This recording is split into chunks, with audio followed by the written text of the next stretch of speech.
So வந்து இந்தியாவுல வந்து முஸ்லிம்கள் ஆட்சி அப்படின்னு சொல்லும்போது ஃபர்ஸ்ட்டு என்ன ஆகுது அப்படின்னு பார்த்தீங்கன்னா, முகமது கோரி இருக்காரு பார்த்தீங்களா? அங்க தான் முஸ்லீம் ஆட்சி அப்படின்றது ஒண்ணு ஸ்டார்ட் ஆகுது.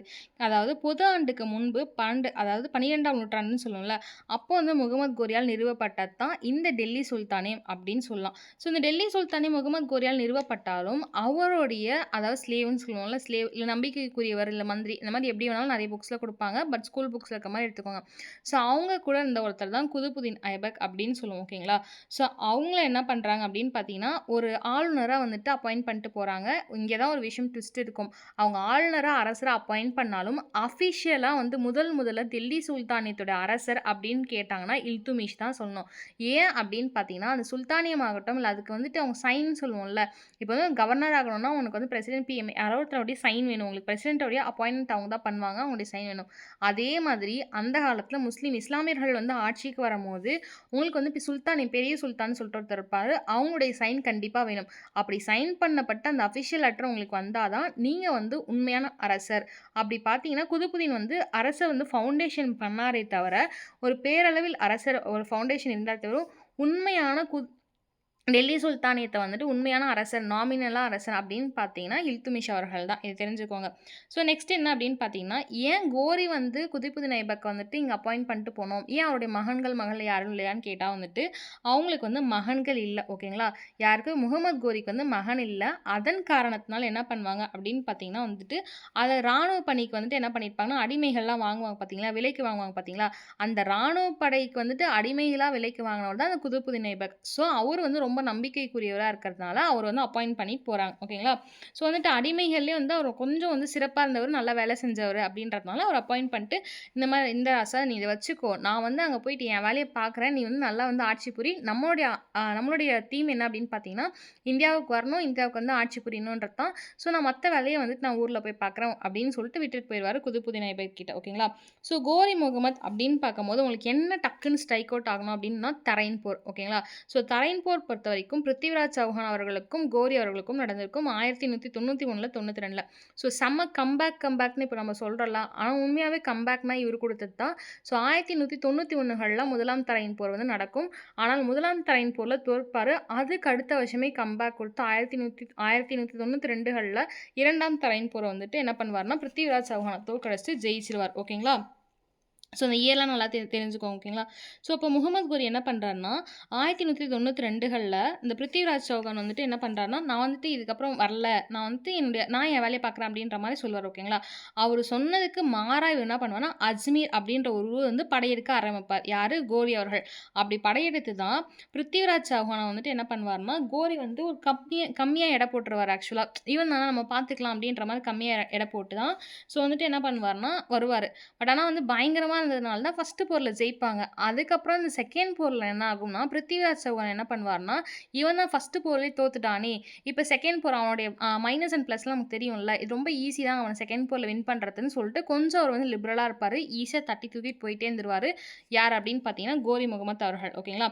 ஸோ அவருடைய அந்த கேர்லெஸ்னஸ் அந்த வந்து ஈஸி கோயிங்னால தான் பிருத்திவிராஜ் சௌஹான் வந்து அவ்ளோ பெரிய படை வச்சிருந்துமே, அவ்ளோ வீரர்கள் அவர் ஒரு மிகப்பெரிய வீரன். அப்படி இருந்துமே தோற்கப்பட்டிருப்பாரு. ஓகேங்களா?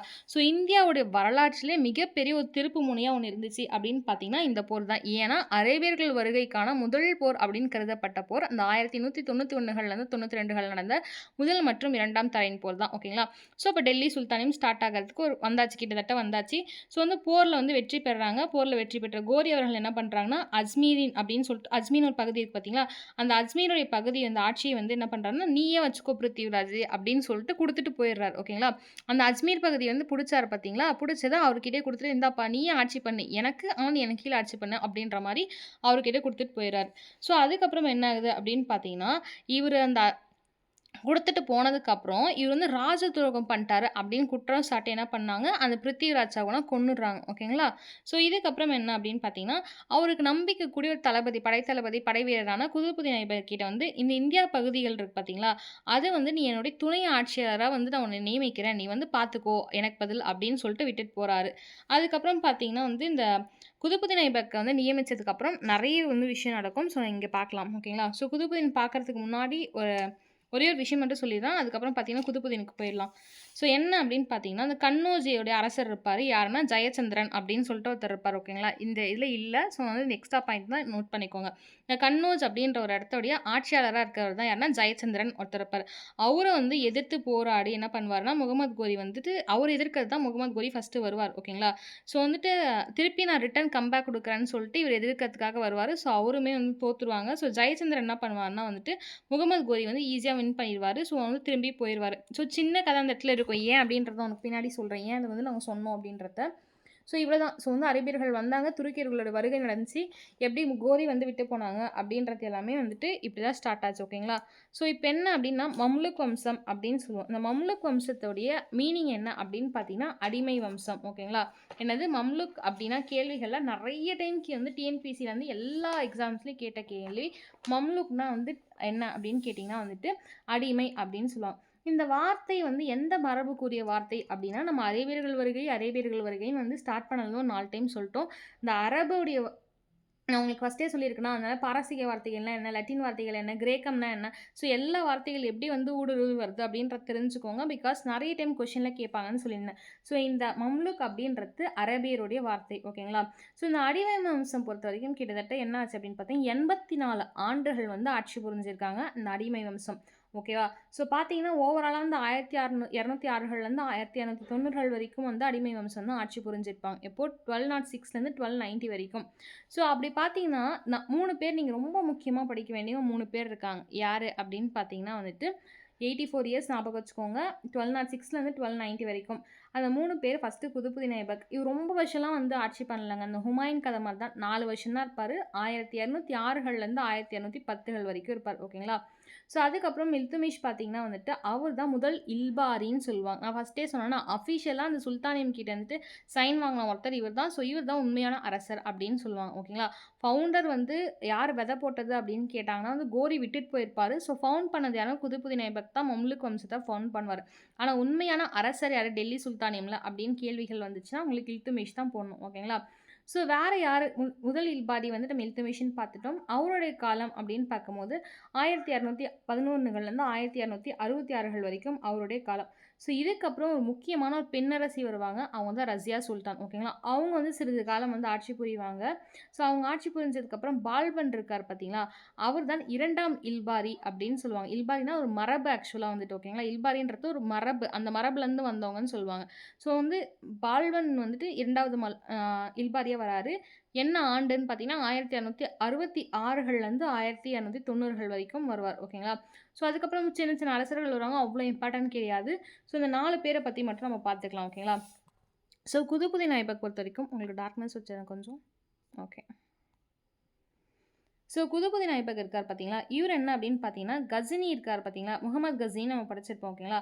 ஸோ அந்த முகமது கஜினியோடைய ஒரு அடிமை தான் வந்துட்டு இவர். ஓகேங்களா? ஸோ அந்த அடிமைகள்லாம் அந்த சுல்தான் கிட்ட இருந்து தான் முகமது கோரிக்கே வித்திருப்பாங்க. ஸோ முகமது கஸ்னி 17 டைம் வந்துட்டு படையெடுத்து வந்தாங்கலாம் படிச்சிருப்போமா? ஸோ அந்த முகமது கஸ்னி கிட்ட இருந்து ஒரு ஒருத்தரா இருந்திருப்பாரு. அந்த ஒரு அடிமைய என்ன பண்ணுவாரு, முகமது கோரி வந்து விலைக்கு வாங்கியிருப்பாரு. ஓகேங்களா? அந்த சுல்தானியத்துக்கிட்ட இருந்து விலைக்கு வாங்கி விற்கப்பட்டவர் தான் வந்துட்டு இந்த இவரு யாரு பார்த்தீங்கன்னா, குதுப்புதீன் ஐபக் அவர்கள். ஓகேவா? ஸோ நெக்ஸ்ட் என்ன பாயிண்ட் அப்படின்னு பார்த்தீங்கன்னா, முகமது கோரி இருக்கார் பார்த்தீங்களா? அவரு இந்தியாவுல அவருடைய வெற்றிய வந்துட்டு ஒரு மாகாணத்துல வந்து பதிக்கணும் அப்படின்னு யோசிப்பாரு. இந்தியா ஃபுல்லும் பிடிக்கணும்னு யோசிப்பாரு. அப்படி இருக்கும்போது என்ன ஆகும்னா, ஒரு மாகாணத்தையும் பிடிக்கிறாரு. அதுக்கு வந்து நம்ம அதே இடத்துல இருந்தா, அப்ப நம்ம நாட்ட நம்மளுடைய வேற பகுதிகள வந்து யார் பார்த்துக்கிறதுன்னு சொல்லிட்டு தான், அவருக்கு நம்பிக்கைக்குரிய அந்த படைத்தளபதியான குதுப்புதீன் ஐபக் வந்துட்டு பொறுப்பாளுநரா வந்துட்டு நியமிச்சுட்டு போறாரு. ஸோ இந்த முகமது இந்த பாயிண்ட் ஞாபகம் வச்சுக்கோங்க. இப்படி இருக்கும்போது என்ன அப்படின்னு பார்த்தீங்கன்னா, முகமது பின் பக்தியார் கில்ஜின்னு ஒருத்தர் வருவார். ஓகேங்களா? ஸோ இவர் யாரு அப்படின்னு பார்த்தீங்கன்னா, உங்களுக்கு தெரிஞ்சிருக்கும். பக்தியார் கில்ஜினா வந்துட்டு ஸோ டக்குன்னு நமக்கு வர்றதே வந்து நாலந்தா யூனிவர்சிட்டிய வந்துட்டு மொத்தமா வந்துட்டு நாசம் பண்ணிட்டு போவாரு. ஸோ அந்த பக்தியார் கில்ஜி தான். இவரு வந்து என்ன பண்ணுவாரு, ஒரு துருக்கிய தளபதியா இருப்பாரு. இவர் என்ன பண்ணுவாருன்னா, குதுப்புதீன் ஐபக்கும், கோரிக்கும் உதவுவார். ஓகேங்களா? யாருக்கும்? குதுப்புதீன் ஐபக்கும், கோரிக்கும் உதவக்கூடிய ஒரு ஆள் இவர் தான். ஸோ இந்த 3 பாயிண்ட் ஞாபகம் வச்சுக்கோங்க. குதுப்புதீன் ஐபக் அப்படின்ற ஒருத்தரு முகமது கஜினி கிட்ட இருந்து கைமாறி விற்கப்பட்ட அந்த சுல்தானியத்துலேருந்து விற்கப்பட்ட முகமது கோரிக்கு விற்கப்பட்ட ஒரு ஆள். அவர படைத்தளபதியா போட்டு தலைவர் வந்து போறாரு. ஸோ அதுக்கப்புறம் முகமது பின் பக்தியார் கில்ஜி அப்படின்னு ஒருத்தர் வருவாரு. அவர் வந்து எல்லாத்துக்கும் ஹெல்ப் பண்றாரு, உதவுறாரு. ஸோ ஆளுநரா பொறுப்பேத்துறாரு. இது வரைக்கும் ஒரு பாயிண்ட். இந்த பாயிண்ட்ஸ்ல வந்து இந்த 3 பாயிண்ட் புக்ல இல்ல. ஸோ, இப்போ புக்ல இருக்க பாயிண்ட்ஸுக்கு போலாம். குதுப்புதீன் என்ன பண்றாரு அப்டின்னா, லாகூர் அப்டின்னு ஒரு இடம் இருக்கு ஓகேங்களா? அந்த இடத்த தலைநகரமா கொண்டு ஓகேங்களா, கேப்பிட்டலா கொண்டு ஆட்சிய வந்து தொடங்குறாரு. எங்க குதுப்புதீன் ஐபக் வந்து லாகூர கேப்பிட்டலா கொண்டு ஆட்சியை தொடங்குறாரு. அதுக்கப்புறம் லேட்டர் டேஸ்ல என்ன பண்றாரு அப்டின்னு பார்த்தீங்கன்னா, டெல்லிக்கு வந்து மாத்துறாரு கேப்பிட்டல ஓகேங்களா? ஸோ, லாகூர்லேருந்து டெல்லிக்கு மாற்றிய டெல்லி சுல்தானிய அரசர் யாரு? இல்ல மம்லூக் வம்சத்துடைய அரசர் யாருன்னு கேள்விகள் கேட்டிருக்காங்க. யாரு அப்டின்னு பார்த்தீங்கன்னா, குதுப்புதீன் ஐபக் அவர்கள். லாகூர வந்து ஃபர்ஸ்ட்டு வந்து கேப்பிட்டலா அமைச்சதும் இவர் தான். லேட்டர் டேஸ்ல வந்து டெல்லிக்கு மாத்துறதும் இவர் தான். ஸோ வேற என்ன அப்படின்னு பார்த்தீங்கன்னா, முஸ்லீம் எழுத்தாளர் வந்துட்டு என்ன பண்றாங்க, ஐபக் இருக்கார் பார்த்தீங்களா, அந்த ஐபக்க முஸ்லீம் எழுத்தாளர்கள் வந்து என்ன சொல்றாங்கன்னா, லக்பக்ஷ் அப்படின்னு சொல்லுவாங்க. ஏன்னா லட்சங்களை வாரி வழங்குபவர் அப்படின்னு சொல்லுவாங்க. சில இடங்கள்ல இல்துமிஷ்ன்னு சொல்லியிருப்பாங்க. பட் ஆனா வந்து டெல்லி சுல்தானியம் பொறுத்தவரைக்கும் குதுபுதீன் தான் கரெக்ட் ஓகேங்களா. நான் லேட்டரா அது வந்துட்டு உங்களுக்கு ஒரு ஸ்லைடு அனுப்புறேன். நீங்க அத பார்த்து ரெஃபர் பண்ணிக்கலாம். ஸோ முஸ்லீம் எழுத்தாளர் வந்து ஐபக் என்ன சொல்றாங்கன்னா, லக்பக்ஷ் அப்படின்னு சொல்றாங்க ஓகேங்களா. ஸோ ஏன் அப்படின்னா, அவருக்கு வந்து தாராளமா கொடை வந்து வழங்குறதுக்கு வந்துட்டு மனசு இருக்கு. ஸோ அதனால வந்து லக்பக்ஷ் அப்படின்னு சொல்லிட்டு அழைக்கிறோம் அப்படின்னு சொல்லிட்டு சொல்லுவாங்க. ஸோ இது மட்டும் இல்லாம, இவர் வந்து ஒரு கவிஞர வந்து ஆதரிச்சிருப்பாரு. அந்த கவிஞருடைய பேர் என்ன அப்படின்னு பார்த்தீங்கன்னா, அசன் நிசாமி அப்படின்னு சொல்லுவாங்க. ஓகேங்க. என்னது அசன் நிசாமி அப்படின்ற ஒரு சிறந்த அறிஞர் இருப்பாரு. இவர வந்து ஆதரித்து டெல்லி சுல்தானேட்டுடைய மம்லுக் ஆட்சியாளர் யாருன்னா, குதுப்புதீன் ஐபக் அவர்கள். யாரு? அசன் நிசாமிய வந்து ஆதரித்தவர் குதுப்புதீன் ஐபக். ஸோ இதுவரைக்கும் இந்த பாயிண்ட்ஸ் முடிஞ்சுச்சா? அடுத்த பாயிண்ட் என்னன்னா, மத்திய ஆசியா இருக்கு பார்த்தீங்கன்னா, மத்திய பகுதிகள் மத்திய ஆசியான்ல மத்திய பகுதிகள் அப்படின்னு சொல்லலாம். அந்த மத்திய பகுதிகள்லேருந்து மேற்கு சிந்து வரைக்கும், கங்கை சமவெளி பகுதிகள் பொறுத்தவரைக்கும் வட இந்தியா தான் கங்கை சமவெளி பகுதின்னு சொல்லுவோம். அது வரைக்கும் அவருடைய தலைமை ஏற்று அதாவது அந்த பகுதிகள் வரைக்கும் வந்துட்டு அவரே தலைமையேற்று படை நடத்தி சென்றிருக்காரு. பல பகுதியில கைப்பற்றியிருக்காருன்னு சொல்ல வராங்க. ஓகேங்களா? ஸோ மத்திய மற்றும் மேற்கு சிந்துவும், அதுக்கப்புறமேட்டுக்கா வட இந்தியாவ பொறுத்தவரைக்கும் கங்கை சமவெளி பகுதி வரைக்குமே அவரே தலைமை ஏற்று அந்த தலைமை ஏற்றுனா நான் படைத்தளபதியா அப்படிலாம் இல்லாம, அவரே வந்து படைய முன்னிறுத்தி அவர் போயிட்டு நெறைய பல பகுதிகள வந்து பிடிச்சிருக்காங்க அப்படின்ற மாரி சொல்றாங்க. ஓகேங்களா? ஸோ இந்த பாயிண்ட்ஸ்லாம் புக்லயே இருக்கும். ஸோ, அப்ப கீழ கங்கை சமவெளி அப்படின்ற பகுதிகள் என்ன அப்படின்னு பார்த்தீங்கன்னா, பீகார், வங்காளம் தான் கீழை கங்கை சமவெளி அப்படின்னு சொல்லுவோம். ஸோ, ஓகேங்களா? ஸோ, கங்கை சமவெளி பொறுத்தவரைக்கும் வட இந்தியா மேல பார்த்தாச்சு. கீழை கங்கை சமவெளி அப்படின்னும்போது பீகார், வங்காளம் போன்ற பகுதிகள வந்துட்டு பக்தியார் கில்ஜி சொன்னேன்ல மேலே நாலந்தா யூனிவர்சிட்டி வந்து அவர் டெமாலிஷ் பண்ணுவான்னு சொல்லிட்டு, ஸோ, அவரு வந்துட்டு என்ன பண்றாருன்னா, ஒப்படைக்கிறார். இந்த பொறுப்ப நீ வந்து பார்த்துக்கோ அப்படின்னு சொல்லிட்டு பீகார், வங்காளத்த வந்து ஒப்படைக்கிறார். ஓகேங்களா? ஸோ, இப்படி இருக்கும்போது ஐபக் வந்து டெல்லியில என்ன பண்றாரு அப்படின்னு பார்த்தீங்கன்னா, ஒரு மசூதிய கட்டுறார். ஓகேங்களா? ஒரு மஸ்ஜித்ன்னு சொல்லுவோம். ஒரு மசூதிய கட்டுறார். ஓகேங்களா? ஸோ அந்த மசூதி பேர் என்ன அப்படின்னு பார்த்தீங்கன்னா, குவாத்துல் இஸ்லாம் மஜித் அப்படின்னு சொல்லுவாங்க. என்னது? குவாத்துல் இஸ்லாம் மஜித். ரொம்பலாம் யோசிக்காம குதுப்புதீன் குவாத் அது மாரி ஞாபகம் வச்சுக்கோங்க. ஓகேங்களா? ஸோ குவாத்துல் இஸ்லாம் மஜித் அப்படின்ற ஒரு விஷயத்த எங்க கட்டுறாருன்னு ஞாபகம் வச்சுக்கோங்க. டெல்லியில கட்டுறாரு. யாரால கட்டப்பட்டதுன்னா, ஐபக் அவர்களால கட்டப்பட்டது. ஓகேங்களா? ஸோ இந்தியாவுடைய மிக பழமையான மசூதி அப்படின்னு கேள்விகள் வந்துச்சு அப்படின்னா பார்த்தீங்கன்னா, கருதப்படுகிறது. ஓகேங்களா? ஸோ இந்த இந்தியாவுடைய மிக பழமையான ஒரு வந்து மசூதா கருதப்படுது அப்படின்னு பார்த்தீங்கன்னா, இந்த குவாத்துல் இஸ்லாம் மஜித் தான். ஏன் அப்படின்னு பார்த்தீங்கன்னா, மஜித் பொறுத்தவரைக்கும் இஸ்லாமியர்கள் கட்டுவாங்க. ஸோ அப்போ கோரி வந்து விட்டுட்டு 1991கள்ல தான் வந்து அரேபியர்கள்லாம் உள்ள வருகை புரியிறாங்க. அதுக்கு முன்னாடி வரைக்கும் வணிகம் தான் நமக்கு இருந்துச்சு. ஓகேங்களா? ஸோ அதனால பழமையா கருதப்பட்டது. பிகாஸ் அதான் ரீசனா இருந்திருக்கலாம். ஸோ வேற என்ன அப்படின்னு பார்த்தீங்கன்னா, குதுப்பினார் இருக்கு பார்த்தீங்களா? குதுப்பினாருக்கு வந்து அடிக்கல் இடுறாரு. பட் ஆனா வந்து ஃபுல்லா கட்டி முடிச்சாரான்னு கேட்டா, இல்ல. அவருடைய மருமகன் தான் வந்து ஃபுல்லா கட்டி முடிப்பாரு. ஸோ வந்து கூற்று காரணம்னு நெறைய டைம் எனக்கு கேள்விகள் கேட்டிருக்காங்க. குதுப்பினார் வந்து பில்ட் பண்ணி ஸ்டார்ட் பண்ணது யாரு? எண்ட் பண்ணது யாருன்னு கேட்பாங்க. ஸோ வந்து நல்லா தெரிஞ்சுக்கோங்க இந்த இடத்துல. ஓகேங்களா? அடிக்கல் வந்து நாட்டுவாரு. பட் ஆனா வந்து முழுசும் வந்து கட்டி முடிக்க முடியல. அதுக்குள்ள போலோ அப்படின்னு சொல்லிட்டு ஒரு குதிரை விளையாட்டுல இறந்துருவாரு. ஓகேங்களா? ஸோ வேற என்ன பாயிண்ட்ஸ் வந்து குதுப்புதீன் பத்தி தெரிஞ்சுக்கணும்?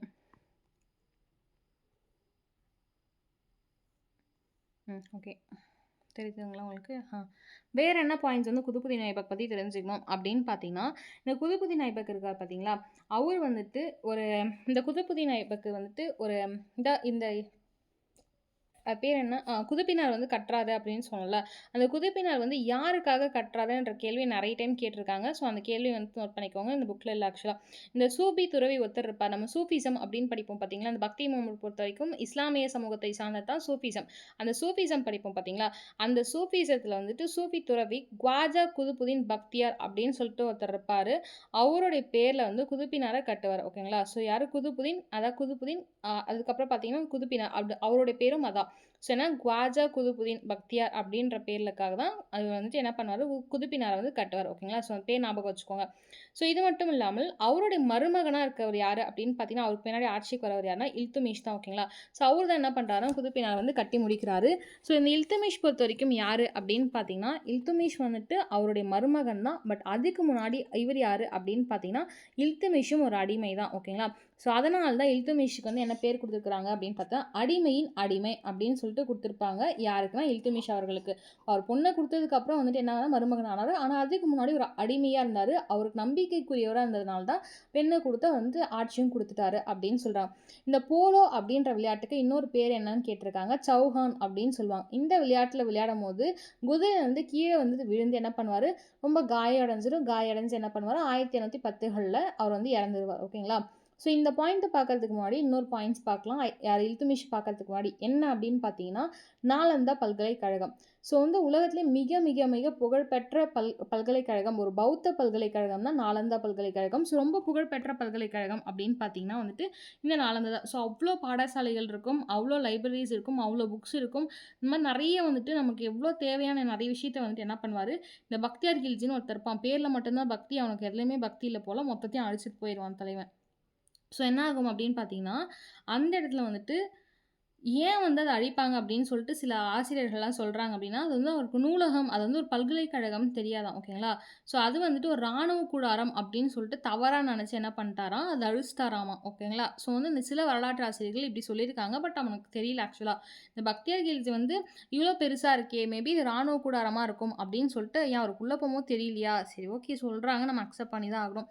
ஸோ வந்துட்டு என்ன ஆகுதுன்னா, வந்து மொத்தத்தையும் அழிச்சிடுறாரு ராணுவ கூடாரம்னு சொல்லிட்டு தவறா கருதப்பட்டு மொத்தத்த அழிச்சிடுறாரு அப்படின்னு சொல்றாங்க. சில வந்துட்டு செவுறுகள் பார்த்தீங்கன்னா இருக்கும், சில புத்தகங்கள் இருக்கும். ஸோ அதெல்லாம் தான் நமக்கு எவிடன்ஸ் எல்லாமே எடுத்து வச்சிருப்பாங்க. ஆர்ச்சிவ் பண்ணி வச்சிருப்பாங்க. ஸோ வேற என்ன அப்படின்னு பார்த்தீங்கன்னா, சீன பயணி யுவான்ஷாங் இருக்கார் பார்த்தீங்களா? ஸோ பில்கிரிம் இளவரசர் அப்படின்னு சொல்லுவோமா, புனித யாத்திரையோட இளவரசர்ன்னு சொல்லிட்டு, அந்த யுவான்ஷாங் என்ன பண்றாருன்னா, அவருடைய பயண குறிப்புகள்ல நாலந்தா பல்கலைக்கழகம் பத்தி சில இதெல்லாம் விரிவா குறிப்பிட்டிருக்காருன்னு சொல்றாங்க.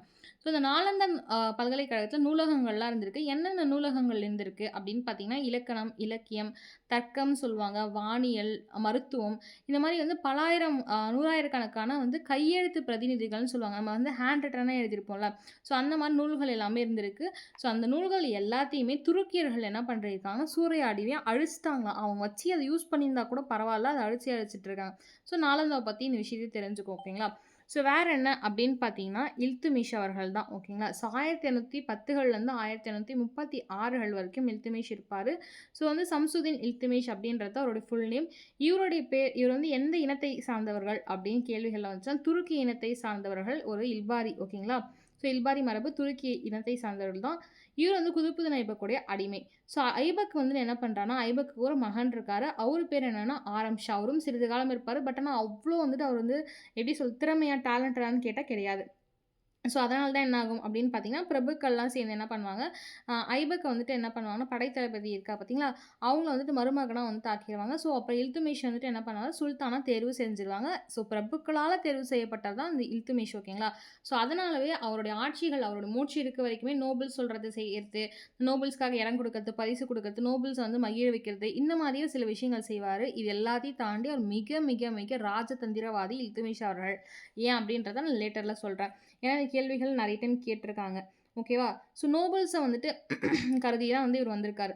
ஸோ அவருடைய ஆட்சியில் ஏன் நம்ம வந்து ராஜதந்திரி டிப்ளமேட்டிக்கான ஆளுன்னு சொல்கிறோன்னா, நம்ம எப்பயுமே சொல்கிற செங்கிஸ்கான் சொல்லுவோம் பார்த்தியா, மங்கோலியர்னு சொல்லுவோம் பார்த்தியா, அந்த மங்கோலியருடைய செங்கிஸ்கான் தலைமையில் வந்துட்டு என்ன ஆகுமா, இந்திய எல்லை பகுதிகளில் அச்சுறுத்திட்டே இருப்பாங்க. ஓகேங்களா? ஸோ அந்த மாதிரி அச்சுறுத்திட்டு இருக்கும்போது செங்கிஸ்கான் என்ன பண்ணுவாராம், செங்கிஸ்கானால் தோற்கடிக்கப்பட்டு விரட்டப்பட்ட ஒருத்தர் இருப்பார். அவருடைய பேர் என்ன, குவாரிஜம் ஷா ஜலாலுதீன் இருக்கும்.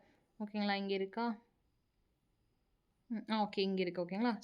ஸோ அவருடைய பேர் என்ன அப்படின்னு பார்த்தீங்கன்னா, குவாரிஜம் ஜா ஷலாலுதீன் அப்படின்னு சொல்லுவாங்க. ஓகே. குவாரிஜம் ஷா ஜலாலுதீன். இவர் என்ன பண்ணுவாரு அப்படின்னு பார்த்தீங்கன்னா வந்து அடைக்கலம் கேட்பார். ஓகேங்களா? தஞ்சம்பூருக்கு பாவாரு.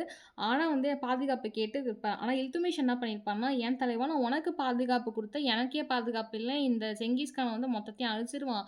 ஸோ வந்து நான் உனக்கெல்லாம் பாதுகாப்பு குடுக்க முடியாது" அப்படின்னு சொல்லிருவாரு. இது வந்து நிறைய ஹிஸ்ட்ரியோடைய வரலாற்று ஆசிரியர் என்ன சொல்லுவாங்கன்னா, இன்கேஸ் அப்போ வந்து இல்துமிஷ் வந்து பாதுகாப்பு குடுத்திருந்தா, அந்த டெல்லி சுல்தானே மம்லுக் வம்சம்க்கு அப்புறம் எந்த எந்த வம்சமும் வளர்ந்துருக்காது. அது டெல்லி சுல்தானம் அப்பயே ஸ்டார்ட் ஆயிருக்கும். இந்தியாவுல வந்து செங்கிஸ்கானுடைய ஆட்சிகள் வந்து வர ஆரம்பிச்சிருக்கும். மங்கோலியர்களோட ஆட்சி அப்படின்னு சொல்லிட்டு நெறைய வரலாற்று ஆசிரியர் அதனால தான் இல்துத்மிஷ் வந்து ரொம்ப ராஜதந்திரவாதி அப்படின்னு சொல்லிட்டு சொல்லியிருக்காங்க. ஓகேங்களா? ஸோ வேற என்ன அப்படின்னு பார்த்தீங்கன்னா, அவருடைய வேண்டுகோளுக்கு ஏற்க அவருடைய அதான் வேண்டுகோள் இருந்துச்சு பார்த்தீங்களா, அந்த வேண்டுகோள் வந்து ஏற்க மறுத்துட்டாரு. ஓகேங்களா? அது ஏற்க மறுத்ததுனால தான் இல்துத்மிஷ் வந்து மங்கோலியர் இருக்காங்க பார்த்தீங்களா, அந்த ஆபத்து எல்லாமே வந்து இல்துத்மிஷ் தடுத்துட்டாரு அப்படின்னு சொல்லிட்டு சொல்றாங்க. தவிர்த்துட்டாரு அப்படின்றது கரெக்டான வாக்கியம். ஓகேங்களா? ஸோ வேற என்ன அப்படின்னு பார்த்தீங்கன்னா, இந்த மங்கோலியர் தாக்குதல் வந்து மேற்கொண்டா, அதை எதிர்கொள்ற அளவுக்கு வந்து துருக்கிய பிரபுக்கள் வந்துட்டு என்ன சொல்றாங்கன்னா, சில குழுக்கள வந்து கூட்டுறாரு. இன்கேஸ் நான் வந்து தடுத்துட்டேன். இருந்தாலுமே வந்துட்டு இந்த மங்கோலியர்கள் வந்து உள்ள வந்துட்டாங்கன்னா என்ன பண்றது? அப்படின்றதுக்காக என்ன பண்றார், நாற்பதின்மர் அப்படின்ற ஒரு குழு வந்து கூட்டுறாரு. ஓகேங்களா? ஸோ அந்த குழுக்கு வந்து வேற என்ன பேரு அப்படின்னு பார்த்தீங்கன்னா, சகல்கானி அப்படின்னு சொல்லுவாங்க. ஓகேங்களா? சகல்கானி. இந்த கொஸ்டின் வந்து கிட்டத்தட்ட 2023லயா 22லயான்னு தெரியல. குரூப் 1ல கேட்ட கொஸ்டின் ஆக்சுவலா. சகல்கானி என்றால் என்ன அப்படின்னு சொல்லிட்டு 40 குழு அப்படின்னு சொல்லிட்டு அது ஆன்சர் இருந்தது. ஓகேங்களா? இது யாரு வந்துட்டு 40 குழு ஸ்டார்ட் பண்ணாங்கன்னா, இல்துத்மிஷ். யார் வந்து டெமாலிஷ் பண்ணாங்கன்னா, 2ஆம் இல்பாரியான பால்பன் அவர்கள் இந்த 40 குழுவை டெமாலிஷ் பண்ணுவாரு. எனக்கு தெரிஞ்சு ரஷ்யா பேகம் இருக்கும்போதே டெமாலிஷ் பண்ணியிருந்தாங்கன்னா, அவங்க இறந்திருக்க வாய்ப்பு இல்ல. பட் ஆனா அவங்க பண்ணல. ஸோ இறந்துட்டாங்க. அதுக்கப்புறம் பால்பன் பண்ணுவாரு. ஸோ வேற என்ன அப்படின்னு பார்த்தீங்கன்னா, டெல்லி சுல்தான்களால் ஏற்றுக்கொள்ளப்பட்ட நில விநியோக முறைன்னு சொல்லுவாங்க. அந்த முறை தான் இக்தாரி அப்படின்னு சொல்லிட்டு சொல்லுவாங்க. என்னது இக்தாரி அப்படின்னு சொல்லுவாங்க. வெயிட் பண்ணுங்க. சகல்கானி ஓகே. ஸோ இக்தாரின்னு சொல்லுவாங்க. ஓகேங்களா? இல்துத்மிஷ் பொறுத்தவரைக்கும் அவங்களுடைய படைகள்ல வந்து பணியாற்ற வந்து இக்தாக்கள் மீன்ஸ் நிலங்கள் அப்படின்னு சொல்லுவாங்க. இக்தாக்ல வந்து வழங்கியிருப்பார். ஓகேங்களா? இல்துத்மிஷ் என்ன பண்றாரு, படைகள்ல பணியாற்றவங்களுக்கு வந்து சில நிலங்கள வந்து வழங்கியிருக்காங்க. ஸோ டெல்லி சுல்தான்கள் வந்து ஏற்றுக்கொள்ளப்பட்ட நில விநியோக முறை பேர் தான் இக்தாரின்னு சொல்லுவாங்க. ஸோ இந்த கொஸ்டின் நிறைய டைம் கேட்டிருக்காங்க. இக்தாரின்னா என்ன? இக்தானா நிலம். ஓகேங்களா? ஸோ இந்த மாதிரி கேட்டிருக்காங்க. இந்த இக்தா அப்படின்றது வந்து ராணுவ அதிகாரிகள் இருக்காங்க பார்த்தீங்களா, அவங்களுக்கு வழங்கக்கூடிய ஊதியம் அப்படின்னு சொல்லலாம். இல்லை கொடுக்கக்கூடிய பணம் அப்படின்னு கூட சொல்லலாம். ஓகேங்களா? ஸோ நிலங்கள் பொறுத்த வரைக்கும் என்ன அப்படின்னா, இக்தாக்கள் அப்படின்னு அழைச்சிருக்காங்க. இக்தார் நிலத்தை வந்து பெறுவாங்க, நிலத்தை வந்து வாங்குவாங்கல்ல, அவங்க பேர் இக்தார் அப்படின்னு சொல்லுவாங்க. இல்லைன்னா முக்தி அப்படின்னு சொல்லுவாங்க. நல்லா நோட் பண்ணிக்கோங்க, இந்த வார்த்தை ரொம்ப முக்கியம். இக்தார், முக்தி. யாரும் நிலத்தை வந்து வாங்குறவங்க பேர் இக்தார் அல்லது முக்தி, கொடுக்குறவங்க பேர் கிடையாது. கன்ஃபியூஷன் வேண்டாம் அந்த இடத்துல. ஸோ வேற என்ன அப்படின்னு பார்த்தீங்கன்னா, இவங்க வந்து போர்க்காலங்கள் வந்து சுல்தான்கள் இருக்காங்க பார்த்தீங்களா, இவங்க வந்து இந்த சுல்தானுக்கு வந்து ராணுவ உதவிகள் செய்ய வேண்டும் அப்படின்றதுக்காக தான் வந்துட்டு இந்த போர்க்காலங்களில் வந்து நிறைய பேர் வந்துட்டு ஹெல்ப் பண்ணும் அப்படின்றதுக்காக இந்த விஷயங்கள்லாம் செஞ்சாங்க அப்படின்னு சொல்கிறாங்க. ஸோ அது மட்டும் இல்லாமல் இந்த இல்துத்மிஷ் அவர்களுடைய படைகளில் குதிரைகளை பராமரிக்கிறதுக்காக இக்தாருக்கு வந்து என்ன பண்ணுறாங்க, நிலங்களை வந்து கொடுக்குறாங்க. அதுவும் இல்லாமல் வரி வசூலும் செஞ்சு கொடுக்குறாங்க அப்படின்ற மாதிரி ஒரு ஸ்டேட்மெண்ட் கொடுத்துருப்பாங்க. ஓகேங்களா? ஸோ வேற என்ன அப்படின்னு பார்த்தீங்கன்னா, மேல்தட்டு ராணுவ அடிமைகள்னு சொல்லுவாங்க. அவங்க வந்து பண்டகன் அப்படின்னு சொல்லுவாங்க. இந்த கேள்வியும் கேட்டிருக்காங்க. பண்டகன் அப்படின்னா அடிமைன்னு அர்த்தம். ஓகேங்களா? இந்த கேள்வி நிறைய டைம் ரீசெண்ட் டேஸில் கேட்டாங்க. பட் ஆனால் இப்போ லேட்டராக கேட்குறாங்கன்னு தெரியல. பட் ஆனால் ரீசெண்ட் டேஸில் இந்த அடிமை பண்டகன்னா என்னன்னு கேட்டிருக்காங்க. பண்டகன் அப்படின்னா அடிமைன்னு அர்த்தம். ஓகேங்களா? ஸோ அந்த மேல்தட்டு ராணுவ அடிமைகளை வந்துட்டு என்ன பண்ணுறாங்கன்னா நம்பி இருக்கிறாங்க. ஓகேங்களா? ஸோ வேற என்ன அப்படின்னு பார்த்தீங்கன்னா, ஐபக்கால தொடங்கப்பட்ட குதிப்பினால் கிட்டத்தட்ட 243 அடி வந்து ஐபக்கால தொடங்கப்பட்டிருக்கும். ஸோ கட்டுமான பணிகள் எல்லாமே வந்துட்டு என்ன பண்ணுவாங்கன்னா, இல்துத்மிஷ் அவர்கள் முடிச்சிருப்பாங்க. இந்த சுல்தானிய ஆட்சி காலத்தில் 2 அடிப்படை நாணயங்களை வந்துட்டு அறிமுகம் செஞ்சிருப்பாரு. செப்பு நாணயங்களையும் வெள்ளி நாணயங்களையும் இந்த இல்துத்மிஷ் வந்துட்டு அறிமுகம் செஞ்சிருப்பார். நல்லா நோட் பண்ணிக்கோங்க. இந்த தங்கா மற்றும் தங்கா அப்படின்னா வெள்ளி நாணயம். ஓகேங்களா? தங்கானா தங்கம்னு நினச்சிக்காதீங்க. டங்கான்னு சொல்லுவாங்க. தா அப்படின்னு வரும். இங்கே தான் கொடுத்துருக்காங்க. சரி, மேபி எப்படி கொடுத்தாலும் கரெக்டாக காமிக்கிறத. ஓகே, அந்த பாயிண்ட்ஸ் கொடுக்கலாம். ஓகே. டங்கா அப்படின்னா என்ன அப்படின்னு பார்த்தீங்கன்னா வந்து வெள்ளி நாணயம் அப்படின்னு சொல்லுவோம். ஓகேங்களா? ஸோ சொன்ன மாதிரி ஜிடால் அப்படின்னா வந்து ஜிட்டால் இல்லை ஜிடால் அப்படின்னு கேட்டாங்கன்னா செம்பு நாணயம். இதை வந்து வெளியிடுறாரு. ஓகேங்களா? இந்த டங்கா அப்படின்ற வெள்ளி நாணயம் வந்து எவ்வளோ மில்லிகிராம் இருக்குது அப்படின்னு பார்த்தீங்கன்னா 175 மில்லிகிராம் வந்து இருக்கான். ஓகேங்களா? ஸோ இது வந்துட்டு அரபு மொழியில் எழுத்துக்கள் வந்து பொறிக்கப்பட்டிருக்குமா இந்த செப்பு மற்றும் வெள்ளி நாணயங்கள். ஓகேங்களா? ஜிடால்னா செப்பு நாணயம், டங்கானா வெள்ளி நாணயம். 243 அடி வந்து குதிப்பினால் 175 மில்லிகிராம் வந்து வெள்ளி நாணயம். ஓகேங்களா? ஸோ செப்பு நாணயம் போட்டு வந்துடாதீங்க கேள்விகளில் வந்துச்சுன்னா. வேற என்ன அப்படின்னு பார்த்தீங்கன்னா, அரபிய மொழியில் நாணயங்களை வந்து வெளியிட்ட முதல் துருக்கியர் யார் அப்படின்ற பேர் சிறப்பை வந்து அடைஞ்சதான இல்துத்மிஷ் அவர்கள் தான். ஓகேங்களா? சார் அரபியர்களில் ஸோ கொடுக்கலங்க. அதுக்கப்புறம் டாக்டர் ரஷ்யாவுக்கு வந்துட்டாங்க. இக்தாஸ் வரைக்கும் முடிச்சுட்டு. ஸோ இந்த பாயிண்ட் ரொம்ப முக்கியம். ஆல்ரெடி கேட்ட கொஷின்ஸ் தான். இல்துத்மிஷ்லேருந்து உங்களுக்கு வந்து 10 கொஷின்ஸ் கேட்டிருக்காங்க. என்னென்ன தெரியுமா? நான் 10 கொஷின்ஸும் சொல்கிறேன். ஒன் லைனராக எழுதி வச்சுக்கோங்க. இந்த டிப்ளமேட்டிக்ன்னு சொல்லுவோம் பார்த்தீங்களா, அந்த செங்கிஸ்கான் வந்து டெல்லி சுல்தானியம்ல யார் மம்லுக் வம்சத்தில யாருக்கு வந்து அச்சுறுத்துனாங்க அப்படின்ற கேள்விகள் கேட்டுச்சு. அப்புறம் அந்த குவாரிஸிம் ஷா ஜலாலுத்தீன் இருக்காங்க பார்த்தீங்களா, யார்கிட்ட அடைக்கலம் வந்து தேடுனாங்கன்ற கேள்விகள் ப்ரீவியஸ் இயர் கொஸ்டின்ல இருந்திருக்கு. இந்த சகல்கானினா என்ன அப்படின்ற கொஸ்டின் குரூப் 1லயே கேட்டிருக்காங்க. 40 இன்மர் குழு. யார் வந்து ஃபர்ஸ்ட்டு சகல்கான் இன்ட்ரோ பண்ணாங்க அப்படின்னு பார்த்தீங்கன்னா, இல்துமிஷ் 4 ஆச்சுங்களா. அதேபோல வந்து முதல் இல்பாரி மரபு சார்ந்தவர் யாரு மம்லுக் வம்சத்துலன்னு பார்த்தீங்கன்னா, இல்துமிஷ். அடிமை அப்படின்னு சொல்றவங்க யாருன்னா, இல்துமிஷ் 6 கேள்வியா? 7வது கேள்வி டங்காவுடைய அந்த மில்லிகிராம் கேட்டிருப்பாங்க 175. அதேபோல ஜிட்டால்னா என்னன்னா, செம்பு நாணயம் 8 கொஸ்டின் ஆச்சுங்களா? வேற என்ன கேள்வி கேட்டிருந்தாங்க அப்படின்னு பார்த்தீங்கன்னா, இல்துமிஷ் பத்தி இக்தாரி முறைய வந்து கேட்டிருந்தாங்க. இந்த முக்தினா என்ன அப்படின்ற மாரி கேள்விகள் கேட்டிருந்தாங்க. ஸோ இந்த மாரி வந்து ஒரு 9 ஆர் 10 கொஸ்டின்ஸ் வந்து இல்துமிஷ்லேருந்து மட்டுமே வந்துச்சு மம்லுக் வம்சத்தில. இத தவிர வந்து டெல்லி சுல்தானியம்ல எனக்கு ஞாபகம் இருந்த வரைக்கும் சொல்றேன். குதுப்புதீன் ஐபக் பத்தி என்ன கேட்டிருந்தாங்கன்னா, அந்த சௌஹான் அப்படின்ற போர்ல வந்துட்டு விளையாடி இறந்துருவாரு. அத பத்தி கேட்டிருந்தாங்க. அண்ட் தென் பார்த்தீங்கன்னா வந்துட்டு லக்பக் ஷா அந்த மாரி கேட்டிருந்தாங்க. வேற என்ன அப்படி கேட்டிருந்தாங்க அப்படின்னு பார்த்தீங்கன்னா வந்துட்டு, யாரு அந்த ஒரு சூஃபிசம் சொல்லுவோம் பார்த்தீங்களா, அந்த துறவி சொன்னேன் பார்த்தீங்களா, அந்த துறவி வந்து பேர் என்ன அப்படின்ற மாரி கேட்டிருந்தாங்க ஓகேங்களா. ஸோ இந்த சூஃபி துறவி பேர் தான் குவாஜா குதுப்புதீன் பக்தியார். அவருடைய பேர் கேட்டிருந்தாங்க. அதுக்கப்புறமேட்டுக்கா வந்து அந்த பழமையான ஒரு இது கட்டியிருப்பார், மஸ்ஜித் கட்டியிருப்பாருன்னு சொன்னேன் பார்த்தீங்களா, அந்த மஸ்ஜித்தோடைய பேர் என்ன? அதாவது குவாத்துல் இஸ்லாம் மஸ்ஜித் ஓகேங்களா. ஸோ இந்த மாரி கேள்விகள் எல்லாமே கேட்டிருந்தாங்க. ஸோ இப்போ வரைக்கும் பார்த்தது என்ன அப்படின்னு பார்த்தீங்கன்னா வந்துட்டு, உங்களுக்கு வந்துட்டு இல்துமிஷ் வரைக்கும் பார்த்தாச்சு. ஸோ இல்துமிஷ் பார்த்ததுக்கப்புறம் இன்னொரு விஷயம் இருக்கு. என்னன்னா, அரபிய மொழி நாணயத்தில வெளியிட்ட முதல் துருக்கியர். நல்லா யோசிங்க. அரபியர்கள், துருக்கியர்கள் வருகைன்றத தான் டெல்லி சுல்தானமே படிப்போம். அப்ப அந்த துருக்கியர்கள் இவர் வந்து ஒரு துருக்கியர். ஆனா அரபியத்தில வந்துட்டு என்ன பண்றாருன்னா, காயின்ஸ வந்து வெளியிடுறார். அந்த காயின்ஸ் வந்துட்டு என்ன ஆகுது அப்படின்னு பார்த்தீங்கன்னா, சிறப்பம்சம் பெறார் இந்த காயின்ஸ் வெளியிட்டதுனால. ஸோ வேற என்ன அப்படின்னு பார்த்தீங்கன்னா, பம்யான்கள் அப்படின்னு சொல்லுவாங்க ஓகேங்களா. ஸோ பம்யான்கள் அப்படின்றவங்க வந்து போர் தொடுக்கிறாரு. போர் தொடுப்புல வந்து என்ன ஆகுது அப்படின்னு பார்த்தீங்கன்னா வந்து நிறைய ஏற்பாடுகள்லாம் செய்கிறாங்க. கிட்டத்தட்ட 20 ஆண்டுகள் வந்து ஆட்சி புரிகிறாரு. யாருன்னா இல்துமிஷ் அவர்கள். 1636களில் உடல்நலம் குறைஞ்சு என்ன பண்ணுறாரு, இல்துமிஷ் அவர்கள் மரணம் அடைஞ்சார். ஸோ ரஸியா சுல்தான் பார்க்கறதுக்கு முன்னாடி, பால்பன் பார்க்கறதுக்கு முன்னாடி இன்னொரு விஷயம் இருக்குது. இந்த புக்கில் இல்லை. ஸோ வந்து உங்களுக்கு நான் கம்பைன் பண்ணி தான் சொல்கிறேன் ஓகேங்களா. 6த் நடத்தும்போது ஏமா மில்லு 2, 3, 4 பேஜ் தானே இவ்வளோ நேரம் டைம் எடுக்குது. முகல்ஸ் 4 கிட்டத்தட்ட பார்த்தீங்கன்னா 8 மணி நேரம் எடுத்தீங்க அப்படின்னா, பிகாஸ் வந்துட்டு உங்களுக்கு அவ்வளோ பாயிண்ட்ஸ் நம்ம எக்ஸ்ட்ரா சொல்கிறதுனால உங்களுக்கு டைம் ஆகுது. ஏன்னா நம்ம 9த், 10த், 11த் போகும்போது கொஞ்சம் ஈஸியாக உங்களுக்கு போயிடலாம். நீங்கள் 6த்தில் பேசிக்லேருந்தே நல்லா ஃபுல்லாக சொல்லி முடிச்சுட்டா அப்போ கொஞ்சம் ஈஸியாக போயிடலாம். அதுக்காக சொல்கிறேன். ஸோ பண்டகன் அப்படின்றது நான் ஃபஸ்ட்டே சொல்லிட்டேன். அடிமை அப்படின்ற பொருள். பண்டகன் அப்படின்றதுக்கு அப்படின்னா பன்மைன்னு சொல்லுவாங்க ஓகேங்களா. பன்மைன்னா மல்டிபிள். ஸோ பன்மைன்னு சொல்லுவாங்க. ஸோ வந்து அந்த சொல்லுக்கு என்ன அப்படின்னா படையடிமைன்னு சொல்லுவாங்க ஓகேங்களா. ஸோ படைக்கு அந்த கொடுக்கப்பட்ட அடிமை தான் படையடிமைன்னு சொல்லுவாங்க. இவங்க என்ன பண்ணுவாங்க அப்படின்னு பார்த்தீங்கன்னா, ராணுவத்தில் நிறைய வந்து பணி அனுபவம் வந்து இருந்திருக்குமா. ஸோ வந்து பேரரசர்கள் இருப்பாங்க பார்த்தீங்கன்னா, அரசர்களுக்கு ரொம்ப நெருக்கமாக நம்பிக்கைக்குரியவராக இருப்பாங்களாம். ஸோ அதனால் வந்துட்டு என்ன பண்ணுறாங்க, அதை வச்சு தரம் பிரிப்பாங்க ஓகேங்களா. அதனால தான் வந்து இல்துமிஷ் அவர்கள் கூட என்ன பண்ணுவார் அப்படின்னு பார்த்தீங்கன்னா, இந்த அடிமை பண்டகனை வந்து வச்சிருப்பாங்க அப்படின்ற மாதிரி சொல்லியிருப்பார். அதாவது படைத்தளபதி நியமிச்சிருப்பாங்க. ஸோ அது மட்டும் இல்லாமல் வட இந்தியாவில் பொறுத்த வரைக்கும் குரித் பண்டகன் அப்படின்னு சொல்லிட்டு ஒருத்தர் இருப்பார். அவர் யார் அப்படின்னு பார்த்தீங்கன்னா, மொய்சுதீன் கோரி இருக்கார் பார்த்தீங்களா, அவருடைய அடிமை தான் வந்துட்டு இந்த வட இந்தியாவில் இருக்கக்கூடிய குரித் பண்டகன் அப்படின்னு சொல்லுவாங்க. ஸோ இந்த அடிமைகளுக்கு வந்து சொந்த சமூக அடையாளம் வந்து பெருசாக எதுவுமே இல்லை ஓகேங்களா. ஸோ எஜமானர்கள் வந்து புதுசாக ஒரு பேர் வந்து என்ன வைக்கிறாங்களோ அந்த பேரை வச்சு தான் வந்து இவங்க இருப்பாங்க அப்படின்னு சொல்கிறாங்க. ஸோ வேறு என்ன பாயிண்ட்ஸ் அப்படின்னு பார்த்தீங்கன்னா, 1254களில் வடமேற்கில் ஷிவாலிக் அப்படின்னு சொல்லிட்டு ஒரு ஆட்சி பகுதி இருக்கான். எப்போ 1254களில் வட இந்தியாவில் ஷிவாலிக் அப்படின்னு சொல்லிட்டு ஒரு ஆட்சி பகுதிகள் இருக்குது. அந்த ஆட்சி பகுதிகளில் தளபதியாக இருந்த ஒருத்தர் தான் உலுக்கான் அப்படின்னு சொல்லுவாங்க. அவர் என்ன பண்ணுறாருன்னா டெல்லியை கைப்பற்றாரு. எப்போ 1264களில் டெல்லியை கைப்பற்றாரு. ஸோ 54களில் ஏன் இந்த பாயிண்ட் சொல்கிறேன்னா, பின்னாடி உங்களுக்கு கனெக்ட் ஆகும். பண்டகன்ற போதே கனெக்ட் பண்ணிக்கணும். ஏன் அப்படின்னா இவர் வந்து ஒரு அடிமை ஓகேங்களா. ஸோ அதனால தான் சொல்கிறேன். ஸோ இந்த உலுக்கான் வந்து என்ன அப்படின்னு பார்த்தீங்கன்னா, இந்த உலுக்கான் அப்படின்றவர் தான் பால்பன் ஓகேங்களா. யார் இந்த 2வது இல்பாரி வம்சத்தை சேர்ந்த அந்த பால்பன் தான் உலுக்கான் அப்படின்னு சொல்கிறோம். 1254களில் வடமேற்கில் ஷிவாலிக் அப்படின்ற ஒரு இடத்துல ஆட்சி பகுதிகளில் வந்து தளபதியாக வந்திருந்த உலுக்கான் வந்து பின்னாடி டெல்லியை கைப்பற்றுவார்.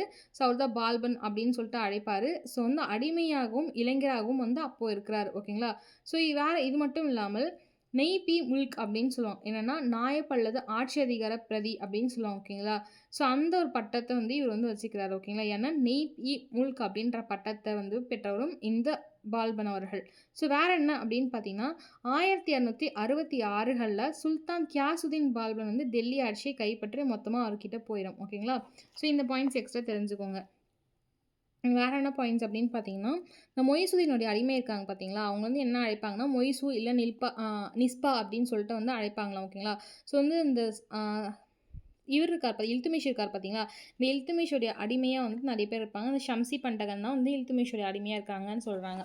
இந்த பண்டகன் பத்தி பெருசா கேள்விகள் கேட்க மாட்டாங்க. இந்த உலுக்கான் அப்படின்ற அந்த பால்பன் பத்தியும் அந்த இது மட்டும் தெரிஞ்சுக்கோங்க. ஸோ நெக்ஸ்ட் நம்ம யார பார்க்க போறோம்னா ரஸியா ஓகேங்களா? ஸோ ரஸியாவ பொறுத்தவரைக்கும் ரஸியா சுல்தான் பொறுத்தவரைக்கும் 4 ஆண்டு காலம் வந்து ஆட்சி புரியிறாங்க. அவங்களுடைய தாத்தா மாரி. ஸோ என்னன்னா 1636லேருந்து 1640கள் வரைக்கும் ஆட்சி புரியிறாங்க. ரொம்ப திறமை வாய்ந்த அரசி அப்படின்னு சொல்லணும். ஆனால் ஏன் இந்த இடத்துல அவங்க ரொம்ப குறுகிய ஆட்சி காலம் பண்றாங்கன்னா, இந்த நோபல்ஸ் இருப்பாங்க பார்த்தீங்கன்னா, அவங்க அப்பா வந்துட்டு ஸ்டார்ட் பண்ணாரு பார்த்தீங்கன்னா, நாற்பதிமன் சகரல் காணின்னு சொல்லிட்டு, அவங்க அப்பா என்ன பண்ணுவாங்கன்னா, நோபல்ஸ் என்னலாம் சொல்றாங்களோ அத வந்து செய்வாரு. அவங்கள சாட்டிஸ்ஃபேக்ஷன் பண்ணிட்டே இருப்பாங்க. காசு குடுக்கறது, நிலங்கள் குடுக்கறது, அந்த மாரி வந்து இதெல்லாம் பண்ணிட்டே இருப்பாங்க. அவங்க வந்து சும்மா அத கேட்டுட்டே இருப்பாங்க. ரஷ்யாவ பொறுத்தவரைக்கும் என்ன ஆகுதுன்னா, இவங்க எல்லாத்தையுமே எதிர்த்து வந்து போரிடுறவங்க ரஷ்யா அவர்கள். நாட்டுக்கு என்ன செய்யணுமோ நான் அத செய்றேன், திறமையா இருக்கேன் அப்படின்னு சொல்லிட்டு அவங்க போயிருவாங்க. இன்னொரு விஷயம் என்னன்னா, ரஷ்யா அவர்கள் வந்து மேல வந்து புர்கா அப்படின்னு சொல்லுவோம் பார்த்தீங்களா, அது அணியாம அரசவைக்கு வந்து போய் ஆட்சிகள் செய்வாங்க. ஏன்னா நான் ஒரு ராணி, நீங்க வந்து எனக்கு ஒண்ணு சொல்ல தேவையில்ல. அது என்னுடைய வந்து தனிப்பட்ட இஷ்டம் அப்படின்றதுனால, புர்கா அணியாம போயிட்டு அந்த இளவரசியோட உடையில தான் போய் ஆட்சி செய்வாங்களாம். இங்க வந்து பார்த்த இந்த அரேபியர்களும், துருக்கியர்களுக்கும் என்ன ஆகுதுன்னா, இந்த இடத்துல ஒற்றுமையா சேர்ந்து இவங்க எப்படி வந்து ஒரு ஆண் முன்னாடி இப்படி வந்து வரலாம் அரசவைக்கு, எப்படி வந்து இந்த மாதிரி ஆட்சி புரியலாம், எப்படி ஒரு பெண் வந்து அரசவையில் இருக்கலாம், எப்படி புர்கா போடாம வரலாம் அப்படின்னு சொல்லிட்டு ஸ்டார்ட் ஆன ஒரு பிரச்சனை. இந்த பாயிண்ட்ஸ் எல்லாமே உங்களுக்கு வந்து புக்கில் கொடுத்துருக்க மாட்டாங்க. பிகாஸ் புக்கில் கொடுத்தா இஷ்யூஸ் ஆகும். இது எல்லாமே அவுட் ஆஃப் சோர்ஸ் புக்கில் இருக்கும். ஸோ இந்த சின்ன ஒரு விஷயத்தினால ஸ்டார்ட் ஆகிற இந்த ப்ராப்ளம் என்ன ஆகும் அப்படின்னு பார்த்தீங்கன்னா, லேட்டர் டேஸில் வந்துட்டு இவங்க போகும்போது கொன்னவே செஞ்சிருவாங்க ஓகேங்களா. ஸோ இப்படி தான் ரஷ்யாவோட ஸ்டோரி போகும். இந்த சுல்தானிய வாரிசில் வந்து முதல் பெண் அரசி அப்படின்னு சொன்னவங்க ரஷ்யா அவர்கள் தான் ஓகேங்களா. ஸோ இவர் வந்து யார் அப்படின்னு பார்த்தீங்கன்னா, இல்துமிஷுடைய மகள் அவர்கள் தான். ஸோ ரஷ்யா வந்து அரியணை ஏறுவாங்க பார்த்தீங்களா? ரஷ்யா வந்து அரியணை ஏறுறது எந்த துருக்கிய பிரபுக்களுக்கும் பிடிக்காது. ரொம்ப கடும் எதிர்ப்பாளர்களாவே வந்து இருந்துட்டே இருப்பாங்க இந்த ரஷ்யா சுல்தான் மேல. ஏன்ற ரீசன் சொல்லிட்டேன். ஸோ இது மட்டும் இல்லாம மொராக்கோ நாட்டு பயணி இருப்பார் பார்த்தீங்கன்னா, இபன் பதூத்தா வந்து என்ன சொல்றாரு அப்படின்னு பார்த்தீங்கன்னா, குதிரை மீது ஆண்கள் தான் சவாரி செய்யணும். ஆனா வந்துட்டு ஒரு கையில வில்லம்போ வச்சு, அதுக்கப்புறம் வந்து அந்த பரிவாரம்னு சொல்லுவாங்க. வில்லம்பு வச்சு அரசு பரிவாரங்களோட வந்து ரஷ்யா என்ன பண்ணுவாங்களாம் வந்துட்டு ரஷ்யா வந்துட்டு சுத்தி போவாங்க அந்த குதிரையில. ஒரு ஆண்கள் வந்து இப்படி இருப்பாங்க, ரஷ்யா வந்து இப்படி இருக்காங்க அப்படின்ற மாரி சொல்லுவாங்க ஓகேங்களா. அவங்களுடைய முகத்துல வந்து திரையிட மாட்டாங்க அப்படின்றதையும் மென்ஷன் பண்றாங்க. ஓகே. அவரே மென்ஷன் பண்ணிட்டாரு இந்த விஷயத்த. ஸோ இந்த விஷயம் மேபி கேட்கலாம். என்னன்னா, யார் வந்து ரஸியா சுல்தான பத்தி இந்த மாரி சொன்னாங்கன்னு கேட்டா, மொராக்கோ நாட்டை சேர்ந்த இபன் பதூத்தா வந்து சொல்லியிருப்பாரு. என்ன கோட் அப்படின்றத சொல்றேன். முடிஞ்சா எழுதி வச்சுக்கோங்க. குதிரை மீது ஆண்கள் சவாரி செய்வதைப் போல கையில் வில் அம்புடன் அரசு பரிவாரங்களை சூழ ரஷ்யாவும் சவாரி செய்தார் ஓகேங்களா. தனது முகத்துக்கு அவர் திரையிடவில்லை. இருப்பினும் அவர் 3 ஆண்டுகள் ஆட்சி செய்தார் ஓகேங்களா. அது மேபி அவன் வெறும் 3.5 இயர்ஸ் தான் ஆட்சி செய்கிறாங்க அப்படின்னு சொல்கிறான். ஸோ வேறு என்ன ரீசன், இது மட்டுமா ரீசன் அப்படின்னு கேட்டால், இது வந்து ஒரு 80% ரீசன். மீதி 20% ரீசனை ரொம்ப பிரைமரி முதன்மையாக வச்சு தான் ரஷ்யாவை முடிச்சிருப்பாங்க. என்ன அப்படின்னா, ஜலாலுதீன் யாகுத் அப்படின்னு சொல்லிட்டு ஒரு அபிசீனியா அடிமை வந்து ஒருத்தர் இருப்பாங்க ஓகேங்களா. இந்த டெல்லி சுல்தான் எல்லாமே அடிமையால் தான் சாவு வந்துச்சுன்னு நினைக்கிறேன். ஸோ வந்து இந்த ஜலாலுதீன் யாகுத் அப்படின்ற வந்து ஒரு அபிசீனியா நாட்டோடைய அடிமை ஓகேங்களா. அவருக்கு என்ன பண்ணுறாங்க அப்படின்னு பார்த்தீங்கன்னா வந்துட்டு, குதிரை லயா பணித்துறைன்னு சொல்லுவோம். குதிரை பணித்துறைன்னு சொல்லுவோம் பார்த்தீங்களா, அதில வந்துட்டு ஒரு பணித்துறை உயர்வான பதவி வந்துட்டு அமர்த்துறாங்க இந்த யாகூத்த ஓகேங்களா. ஸோ அதுக்கான பேர் என்ன அப்படின்னு பார்த்தீங்கன்னா, தலைவராவே அமர்த்துறாங்க. என்னன்னா குதிரை லய பணித்துறையுடைய தலைவரா வந்து இந்த யாகூத் அபிசீனியா அடிமையை வந்து அமர்த்துவாங்க. ஸோ அதுக்கான ஹையர் அஃபிஷியலுக்கு நேம் என்ன அப்படின்னு பார்த்தீங்கன்னா, அமீரி அகுர்ன்னு சொல்லுவாங்க ஓகேங்களா. என்னது அமீரி அகுர் அப்படின்றது அந்த பதவி பேர் அரபில ஓகேங்களா. ஞாபகம் வச்சுக்கோங்க. ஜலாலுதீன் யாகத் அபிசீனியா நாட்டோடைய அடிமை அமீர் அகுர் அப்படின்றது அந்த உயர்ந்த பதவியோட பேர். சரி ஓகே. இதை வந்து என்ன பண்ணுறாங்கன்னா, ஏற்கனவே இந்த ரஷ்யா வந்து ஒரு பெண், ஏன்னா வந்து இல்துமிஷ் பொறுத்த வரைக்கும் பையன் இருக்கான். அவரை நீ ஆட்சிக்கு கொண்டு வராமல் ஒரு பெண் வந்து ஆட்சிக்கு கொண்டு வந்திருக்காரு. இல்துமிஷ் அவர்கள் வந்து இறப்பின் தருவாயில் இருக்கும்போது என் பெண் அவர் என்னுடைய பெண்ணா ரஷ்யா தான் வந்து ஆட்சி புரியணும் அப்படின்னு சொல்லியிருப்பாங்க. அதனால தான் அவங்க ஆட்சிக்கு வருவாங்க. இதை தாண்டி அவங்களுடைய சிப்ளிங்ஸ் எல்லாமே திறமையாக வந்து போட்டி போட்டு தான் வந்திருப்பாங்க ஓகேங்களா. ஸோ இவங்க அரசவைக்கு வந்ததே பிடிக்கல. அதுவும் வந்துட்டு திரை அணியாமல் வந்திருக்காங்க. ஒரு ஆண்கள் செய்யும் குதிரை சவாரி செஞ்சுருக்காங்க அப்படின்ற மாதிரி இவங்க வந்து ஒரு மிஸ்கைனிஸ்டாக இருந்திருக்காங்க. அங்கே இருக்கக்கூடிய ஆண்கள் அந்த நோபல்ஸ் எல்லாமே அப்படி இருந்திருக்காங்க. அப்படி இருக்க சமயத்தில் தான் அந்த அபிசீனியா நாட்டோட இவரை வந்துட்டு வச்சிருக்காங்க ஓகேங்களா. ஏன்னா அமீர் அகுர் அப்படின்றவரை பதவியில் வச்சிருக்காங்க. ஸோ இது என்ன ஆகுதுன்னா, துருக்கி பிரபுக்கள் யாருக்குமே பிடிக்கல, யாருமே ஆதரவும் அளிக்கல. ரொம்ப ஆத்திரமாக டென்ஷன் ஆரம்பிச்சிடறாங்க ஓகேங்களா. நீ எப்படி இப்படி வந்து வைக்கலாம் அப்படின்னு சொல்கிற மாதிரி வந்துட்டு டென்ஷன் ஆகி என்ன பண்ணுறாங்கன்னா, பிரபுக்கள் வந்து கலகத்தில் ஈடுபட்டுறாங்க ஓகேங்களா. இந்த கிளர்ச்சி எல்லாம் சொல்லுவாங்கல்ல, அந்த மாதிரி வந்து ரஷ்யா வந்து கலகத்தில் ஈடுபட்டுருவாங்க. ஐ மீன் ரஷ்யாவுக்கு ஆப்போசிட்டாக கலகத்தில் ஈடுபட்டுருவாங்க. ஸோ இப்போ என்ன ஆகும் அப்படின்னா, தெற்கு பஞ்சாப் இந்த பாயிண்ட் உள்ள புக்லாம் நான் சொல்கிறேன். தெற்கு பஞ்சாப்ல வந்து அந்த கலகக்காரர் யாருன்னா, ஆளுநரா ஒருத்தர் இருப்பாரு ஓகேங்களா? அவரு யாரு அப்படின்னு பார்த்தீங்கன்னா, அல்தூனியா அப்படின்னு ஒருத்தர் இருப்பாரு. ஸோ இந்த வந்து என்ன ஆகும் ஸ்டோரினா, அல்தூனியா அப்படின்றவர் வந்து சிறு வயது ஃப்ரெண்டா இருப்பாரு. யாருக்குன்னா, ரஸியா அவர்களுக்கு சிறு வயது ஃப்ரெண்டா இருப்பாரு. ஏன்னா, அவரும் ஒரு ஆளுநரா இருப்பாரு. ஸோ ஒரு இளவரசர். ஸோ அந்த யாருன்னா, தெற்கு பஞ்சாபுடைய அந்த அவர் தான் வந்து கலகத்த ஸ்டார்ட் பண்ணுவாரு. ஆக்சுவலி என்னதான் ஃப்ரெண்டா இருந்தாலும், ஆட்சின்னு வரும்போது வேற தானே.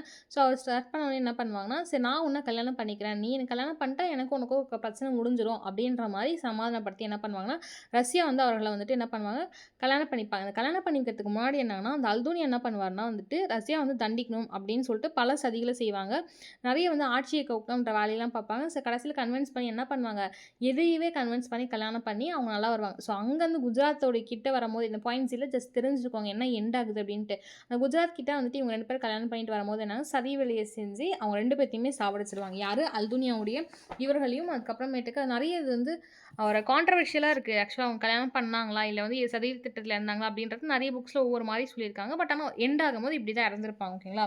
ஸோ வேற என்ன அப்படின்னு பார்த்தீங்கன்னா, ரஸியாவுக்கு அப்புறம் ஒரு 3 பேர் வந்து ஆட்சிக்கு வராங்க. ஓகேங்களா? யார் அப்படின்னு பார்த்தீங்கன்னா, பக்ரம் ஷான்னு ஒருத்தர் வருவாரு. அவர் வந்து 12 வருஷம் இருப்பாரு. ஆனா பெரிய அளவுல இருக்கல. ஓகேங்களா? 1240கள்லேருந்து 42 வரைக்கும் பக்ரம் ஷா இருப்பாரு. அதுக்கப்புறம் பார்த்தீங்கன்னா வந்து அலாவுதீன் மஜூத் அப்படின்னு சொல்லிட்டு ஒருத்தர் இருப்பாரு. 1242கள்லேருந்து 1246கள் வரைக்கும். இது உங்களுக்கு புக்ல இல்ல. ஜஸ்ட் தெரிஞ்சுக்கோங்க. அப்புறம் பார்த்தீங்கன்னா, நஸ்ருதீன் மகமத் ஐ மீன் ஆமா, ஆமா. நஸ்ருதீன் மகமத் அப்படின்னு சொல்லிட்டு ஒருத்தர் இருப்பாரு. அவர் வந்து 1246கள்லேருந்து 64 வரைக்கும் இருப்பாரு. ஓகேங்களா? ஸோ ரஷ்யாவுடைய ஆட்சின்னு பார்த்தீங்கன்னா, 40 வரைக்கும் இருக்கும். 40 டூ 42 பக்ரம் ஷா. அப்புறம் வந்துட்டு அலாவுதீன் மஜூத் 42லேருந்து 46 4 வருஷம் இருப்பாங்க. அப்புறம் இந்த இயர் நான் ஈஸியா வச்சுக்கலாம். 46 அப்படியே தலைகீழ போட்டா 64 ஓகேங்களா? இது வந்து நஸ்ருதீன் மகமத் வந்து இருக்காங்க. ஸோ வேற யாரு அப்படின்னு பார்த்தீங்கன்னா, அந்த உலுக்கான்னு சொல்லக்கூடிய கியாசுதீன் பால்பன் அவர்கள் தான். ரஷ்யாவுக்கு அப்புறம் மிகப்பெரிய வலிமையா வந்த ஒரு அரசர் யாரு? 3வது சுல்தான் யாரு அப்படின்னு பார்த்தீங்கன்னா வந்துட்டு, ரஷ்யாவுக்கு அப்புறம் வலிமை வந்தவர்கள் 3 பேர் வந்தாங்க. வலிமை குன்றியவர்கள். வலிமை வாய்ந்தது அப்படின்னு பார்த்தீங்கன்னா, இந்த பால்பன் அவர்கள் தான். ஓகேங்களா? இவர் வந்து அரசு ஏறும்போது என்ன பேர்ல ஏறுறாரு அப்படின்னு பார்த்தீங்கன்னா, கியாசுதீன் பால்பன் தான். இவர் வந்த உடனே உடனடியா ஆக்ஷன் எடுப்பேன்ற மாரி நோபல்ஸ வந்துட்டு 40 மேற்கொண்டு வந்து டெமாலிஷ் பண்றாரு சகல்கனிய. "ஏன்டா பண்ற? நீ வந்துட்டு நல்லா தானே இருந்த. நீ அரசவைக்கு வந்துட்ட" அப்படின்னு பார்த்தீங்கன்னா வந்து 2ஆம் இல்பாரி அரசன் பார்த்தீங்கன்னா, மரபை சேர்ந்த துருக்கியர் அப்படின்னு பார்த்தோமா, இங்க ஏன் பண்றாருன்னா, இல்துமிஷோடைய ஒரு அடிமையா வந்து பால்பன் இருந்தாங்கன்னு ஒரு இடத்துல படிச்சிருப்போமா, அவர் சின்ன வயசா இருந்தாரு. அப்புறம் வந்து லேட்டர் டேஸ்ல 1854ல என்ன பண்ணுவாரு அப்படின்னு பார்த்தீங்கன்னா, டெல்லி சண்டை போடுவாரு. 66ல வந்து புடிச்சிருவாரு அப்படின்ற மாரிலாம் பார்த்தோம். அந்த 66ல புடிச்சது தான் டெல்லி வந்து கைப்பற்றி ஆட்சிக்கே வருவாருன்ற மாரி பார்த்தோமா, ஸோ அந்த இடத்துல தான் உலுக்கான பத்தி ஃபுல் டீட்டெயில்ஸ் பார்த்தோம். இங்க என்ன ஆகுதுன்னா, இல்துமிஷே நீ அப்படி ஆட்டி படைச்சல்ல. ஸோ இல்துமிஷுடைய ஒரு ஒரு நம்பிக்கைக்குரிய அடிமை தான். நீ வந்து இல்துமிஷ் ஒரு அரசிய நீ ஆட்டி படைச்சனா, நான் அதுக்கப்புறம் ஒரு அடிமையா இருந்து வந்தவன். நீ என்னைய எப்படிலாம் ஆட்டி படைப்ப? உன்ன பத்தி நான் பார்த்துட்டு தான் இருந்தேன். உன்ன பத்தி தெரியாதுன்னு நெனச்சிட்டியா? அப்படின்னு சொல்லிட்டு என்ன பண்றாரு, வந்த உடனே டைரக்ட் ஆக்ஷனா என்ன பண்றாரு, 40 குழு வந்து டெமாலிஷ் பண்ணிறாரு. ஓகேங்களா? ஸோ அந்த பால்பன் பொறுத்தவரைக்கும் துருக்கி இனத்தை சார்ந்த ஒரு இல்பாய் ஒரு அந்த மரபை சார்ந்த ஒரு பிரிவை சார்ந்தவர் தான் பால்கன் அவர்கள். ஸோ இந்த மாரி வந்துட்டு என்ன பண்ணாருன்னா, சகல்கானிய டெமாலிஷ் பண்ணிறாரு. ஸோ வேற என்ன பண்ணாரு அப்படின்னு பார்த்தீங்கன்னா வந்து, சகல்கானி வம்சம் வந்து ஐ மீன் வம்சம் கிடையாது. சகல்கானி 40 குழு வந்துட்டு டெமாலிஷ் பண்ணதுக்கப்புறம் என்ன ஆகுது அப்படின்னு பார்த்தீங்கன்னா, அந்த நோபல்ஸ் எல்லாமே வந்து ரொம்ப பகைமை உருவாக ஆரம்பிச்சது. அந்த துருக்கியர்கள் அந்த மத்த எல்லாருக்குமே வந்துட்டு என்ன ஆகுதுன்னா, இவருக்கு ஆப்போசிட்டா போக ஆரம்பிச்சுர்றாங்க. ஸோ வேற என்ன பால்பன பத்தி தெரிஞ்சுக்கக்கூடிய விஷயம் அப்படின்னா, தெய்வீக உரிமை கோட்பாடுல வந்து நம்பிக்கை கொண்டவர் தான் இந்த பால்பன் அவர்கள். ஓகேங்களா? உங்களுக்கு இங்கேயே இருக்கும்னு நினைக்கிறேன். ஏன்னா இம்பார்ட்டன்டான என்னங்க? இல்ல. ஓகே. நெறைய இல்ல போல. சரி நான் சொல்றேன்.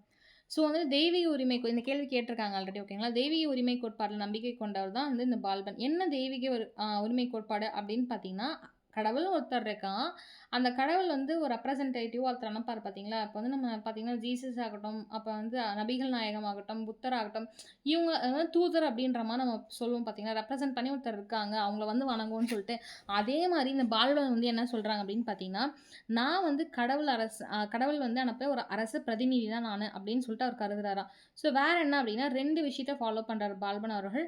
பைபோஸ் மற்றும் நவ்ரோஸ் அப்படின்னு சொல்லிட்டு 2 விஷயத்த ஃபாலோ பண்றாங்க. அந்த பாஷா படத்துல வந்துட்டு கையில முத்தம் குடுத்துட்டு போவாங்கல்ல, அதே சேம் தாங்க. மேபி வந்து அது யாராவது ஹிஸ்ட்ரி படிச்சவங்க யாராவது படத்த எடுத்தாங்களான்னு தெரியல. பட் ஆனா வந்துட்டு இந்த பைபோஸ் அப்படின்னா என்னன்னா, ஆ புதுசா வந்துட்டு வணக்க முறை வந்து புதுசா அத கையில வந்து கிஸ் பண்ணிட்டு போவாங்க. ஸோ அததான் வந்து சொல்லுவாங்க. ஓகேங்களா? ஸோ அந்த முறை தான் வந்து பைப்போஸ் முறை அப்படின்னு சொல்லுவாங்க. வேற என்ன அப்படின்னு பார்த்தீங்கன்னா, நவ்ரோஸ் அப்படின்னு சொல்லுவாங்க. இந்த நவ்ரோஸ்னா என்னன்னா, பாரசீக திருவிழா வந்து நவ்ரோஸ். அத வந்து பயங்கர ஆடம்பரமா கொண்டாடிப்பாரு. ஓகேங்களா? பைப்போஸ், நவ்ரோஸ் 2த்தையும் ஞாபகம் வச்சுக்கோங்க. ஸோ வேற என்ன அப்படின்னு பார்த்தீங்கன்னா, 40 நிமிடம் அப்படின்ற குழு வந்துட்டு பகைமை பாராட்டி என்ன பண்ணுவாரு, பால்பன் வந்து ஒழிச்சிருவாரு. ஸோ அதுக்கப்புறம் வந்து ஒரு முக்கியமான துறை வந்து உருவாக்குவாரு. பயங்கர இம்பார்ட்டன்டான இந்த கொஸ்டின் நெறைய டைம் கேட்டுருக்காங்க. என்ன அப்படின்னா, திவானி அர்ஸ் அப்படின்னு சொல்லிட்டு ஒரு துறை உருவாக்குவார். என்ன துறை அப்படின்னு பார்த்தீங்கன்னா, மிலிட்ரி. ராணுவத்துறை வந்து ஏற்படுத்தி நிர்வாக சீரமைப்புகள் நெறைய செய்வார். பால்பன் அவர்கள் தான் திவானி ஆர்ட்ஸ் அப்படின்னு சொல்லிட்டு ஒரு துறை உருவாக்குவாரு. வேற என்ன அப்படின்னு பார்த்தீங்கன்னா, மெவாடிஸ் அப்படின்னு சொல்லிட்டு ஒரு கொள்ளையக்காரர்கள் இருந்துட்டே இருப்பாங்க. அவங்க அப்பப்ப வந்து டெல்லிக்குள்ள வந்துட்டு போயிட்டே இருப்பாங்க. சூறையாடிட்டே இருப்பாங்க. ஓகேங்களா? இவருடைய ஆட்சி காலத்தில இது ஒரு இம்சை இருந்துகிட்டே இருந்துச்சு. ஓகேங்களா? மக்களுக்கு அது மெவாடிஸ் அப்படின்னு சொல்லிட்டு ஒரு கொள்ளையர்கள் இருப்பாங்க. டெல்லிஸுக்கு வந்து புறநகர் பகுதிகள்ல இருப்பாங்க. ஸோ அவங்க வந்து அடிக்கடி வந்துட்டு டெல்லி வந்து சூறையாடிட்டே போயிட்டு இருப்பாங்க அப்படின்னு சொல்றாங்க. ஓகேங்களா? ஸோ அதுக்கப்புறம் என்ன அப்படின்னு பார்த்தீங்கன்னா, அவருக்கு ஆட்சிக்கு யாரெல்லாம் சதி வந்துட்டு செய்வாங்க, யாரெல்லாம் வந்து இடையூறு இருப்பாங்க அப்படின்னு சொல்லிட்டு அவர் நெனச்சாரோ, அவங்க எல்லாத்தையுமே என்ன பண்றாங்க அப்படின்னு பார்த்தீங்கன்னா, அழிச்சிடுறாரு. இது எல்லாத்தையும் தாண்டி யாரெல்லாம் நமக்கு வந்து எதிரியா இருப்பாங்க, யார் சதி செய்வாங்க, யார் இடையூறு பண்ணுவாங்க அப்படின்னு கண்டறிஞ்சு ஒற்றர்கள் துறைய வந்து நிறுவுறார். ஓகேங்களா? ஸ்பைன்னு சொல்லுவோம்ல. ஸோ அந்த சிஸ்டம் வந்து ஸ்டார்ட் பண்ணார். ஸோ வந்து திவானி அரசு மிலிட்டரிக்கான சிஸ்டத்த ஸ்டார்ட் பண்ணது இவர் தான். ஒற்றர வந்து ஸ்டார்ட் பண்ணது இவர் தான். ஓகேங்களா? ஸோ வேற என்ன அப்படின்னு பார்த்தீங்கன்னா, பால்பனுக்கு எதிரா வந்து கலகம் வந்து நெறைய பேர் செய்றாங்க. எஸ்பெஷலி பார்த்தீங்கன்னா, வங்காளத்துடைய மாகாண ஆளுநர் இருப்பார். ஓகேங்களா? அவருடைய பேர் என்ன துக்ரில் கான்னு சொல்லுவாரு. அவரு என்ன பண்றாருன்னா, சதி செய்வாரு பால்பனுக்கு எதிரா. ஸோ அவரு வந்து கைது பண்ணி என்ன பண்ணுவாரு, கொல்லிருவார். என் பேர் என்ன துக்ரில் கான். எங்க அப்படின்னு பார்த்தீங்கன்னா, வந்து வங்காள மாகாணத்தில வந்துட்டு ஆளுநரா இருப்பாரு. ஸோ பால்பன பத்தி வேற என்ன பாயிண்ட்ஸ் அப்படின்னு பார்த்தீங்கன்னா, அவருக்கு எதிரியா யாரெல்லாம் நெனச்சாரோ, அவர் எல்லாமே வந்துட்டு முடிச்சிருவாரு. வேற என்ன அப்படின்னா, இவருக்கு வந்து எதிரியாளிகளா இன்னொருத்தரும் இருந்தாங்க. ஏன்னா, மிவாட் அப்படின்னு ஒரு பகுதி இருக்கும். அந்த பகுதியை சேர்ந்த மியோக்கள் அப்படின்னு சொல்லுவாங்க. எங்க இருக்கு அப்படின்னா, வடமேற்கு இந்தியாவை சேர்ந்த ரஜபுத்திர முஸ்லிம்கள்னு சொல்லுவாங்க. அது என்ன ரஜபுத்திரன்னா, மேபி ஒருத்தர் முஸ்லீமா இருக்கலாம், மீதி இந்துவா. ஸோ அந்த மாரி மிக்ஸ்டு அப்பா இருப்பாங்கன்னு வச்சுக்கோங்களேன். ஓகேங்களா? ஸோ அந்த ரஜபுத்திர முஸ்லீம் தான் வந்து மியோக்கள் அப்படின்னு சொல்லுவாங்க. ஓகேங்களா? ஸோ அந்த மிவாட்டை சேர்ந்த மியோக்கள் என்ன பண்ணுவாங்க அப்படின்னு பார்த்தீங்கன்னா வந்துட்டு, அப்பப்போ வந்துட்டு என்ன பண்ணுவாங்கன்னா, இடையூறு பண்ணிட்டே இருப்பாங்களாமா. அவங்கள என்ன பண்ணுவாங்க, கருணையே இல்லாம வந்து நடந்துப்பாராம். அவர்கிட்ட வந்துட்டு பால்பன் வந்து இவங்க கிட்ட இப்படி நடந்துப்பாங்கன்னு சொல்றாங்க. ஸோ அப்படி இருந்த போதுமே மங்கோலியர்கள் இருக்காங்க பார்த்தீங்களா, அந்த மங்கோலியர்கள் தான் செங்கிஸ்கானோட சேர்ந்த அந்த வம்சத்தை சேர்ந்த மங்கோலியர்கள் தான் பயங்கர டஃப்பு. இல்துமிஷே வந்து அவங்க பார்க்கல அப்படி இப்படின்னு சொல்லல. இந்த ஆள் என்ன பண்றாருன்னு பாருங்க. அந்த இவ்ளோ இடைஞ்சல் அவ்ளோ இந்த மாரி இருக்கும்போது மியாக்கள் இருக்காங்க, ரஜபுத்திரர்கள் இருக்காங்க, ஆப்போசிட்டா அந்த 40 நமக்கு நோபல்ஸ் சதி செய்றாங்க. இதெல்லாம் தாண்டி மங்கோலியர்கிட்ட நல்ல வந்து ரிலேஷன்ஷிப் வச்சுக்கிறாராமா இந்த பால்பன். பார்த்துக்கோங்க. அப்ப இந்த அளவுக்கு இந்த மனுஷன் இருப்பாருன்னு சொல்லிட்டு. நல்ல ஒரு உறவ வந்து வச்சிருக்காரு அப்படின்னு சொல்றாங்க. ஸோ அது மட்டும் நல்ல பராமரிப்புகள் வந்துட்டு மங்கோலியர்களுக்கு நல்லா செஞ்சாங்க. ஸோ மங்கோலியர்கள மகிழ்விச்சாங்க. ஸோ மங்கோலியர்களுடைய தொல்லை வந்து இவங்களுக்கு இல்ல அப்படின்றத சொல்றாங்க. இதுவும் ஒரு டிப்ளமேட்டிக் தான். ஓகேவா? ஸோ வந்து செங்கிஸ்கானுடைய பேரண்ட் இருக்காரு பார்த்தீங்களா, அவர் யாருன்னா ஈரானிய மங்கோலியனுடைய ஆ வைஸ்ராயும் இருக்கான். அவர் பேர் என்ன குலுகு கான் அப்படின்னு சொல்லுவாங்க. இந்த பாயிண்ட் ஜஸ்ட் தெரிஞ்சுக்கோங்க. இந்த குலுகு கான் என்ன பண்ணுவார் அப்படின்னு பார்த்தீங்கன்னா, மங்கோலியர்கள் வந்து சட்லஜ் நதி அப்படின்னு சொல்லிட்டு ஒரு நதி இருக்கும். அத கடந்து வந்துட்டு வரமாட்டேன் அப்படின்னு சொல்லிட்டு பால்பன் கிட்ட சொல்வாரு. யாரு சொல்வாங்க? இந்த ஈரான் மங்கோலிய வைஸ்ராய் இருக்கார் பார்த்தீங்கன்னா, குலுகு கான். அதாவது செங்கிஸ் கானோட பேரன். அவர் தான் வந்து இந்த ஈரான் மங்கோலியரோட வைஸ்ராய் அதான் குலுகு கான். அவரு வந்து பாபர் வந்து, "நீ வந்து நல்லா என்ன கவனிச்சுக்கிட்டப்பா. நல்லா வந்துட்டு சாப்பாடு ட்ரீட்லாம் பண்ண. நீ வந்து நல்லா என்ன பராமரிச்ச. அதனால நான் உனக்கு ஒரு வாக்குறுதி குடுக்குறேன். எனக்கு அப்புறம் இந்த மங்கோலியர்கள் யாருமே என்ன பண்ண மாட்டாங்க, இந்த சட்லஜ் நதி கடந்து வரமாட்டாங்க." அப்படின்ற வாக்குறுதிய குடுத்துட்டாங்க.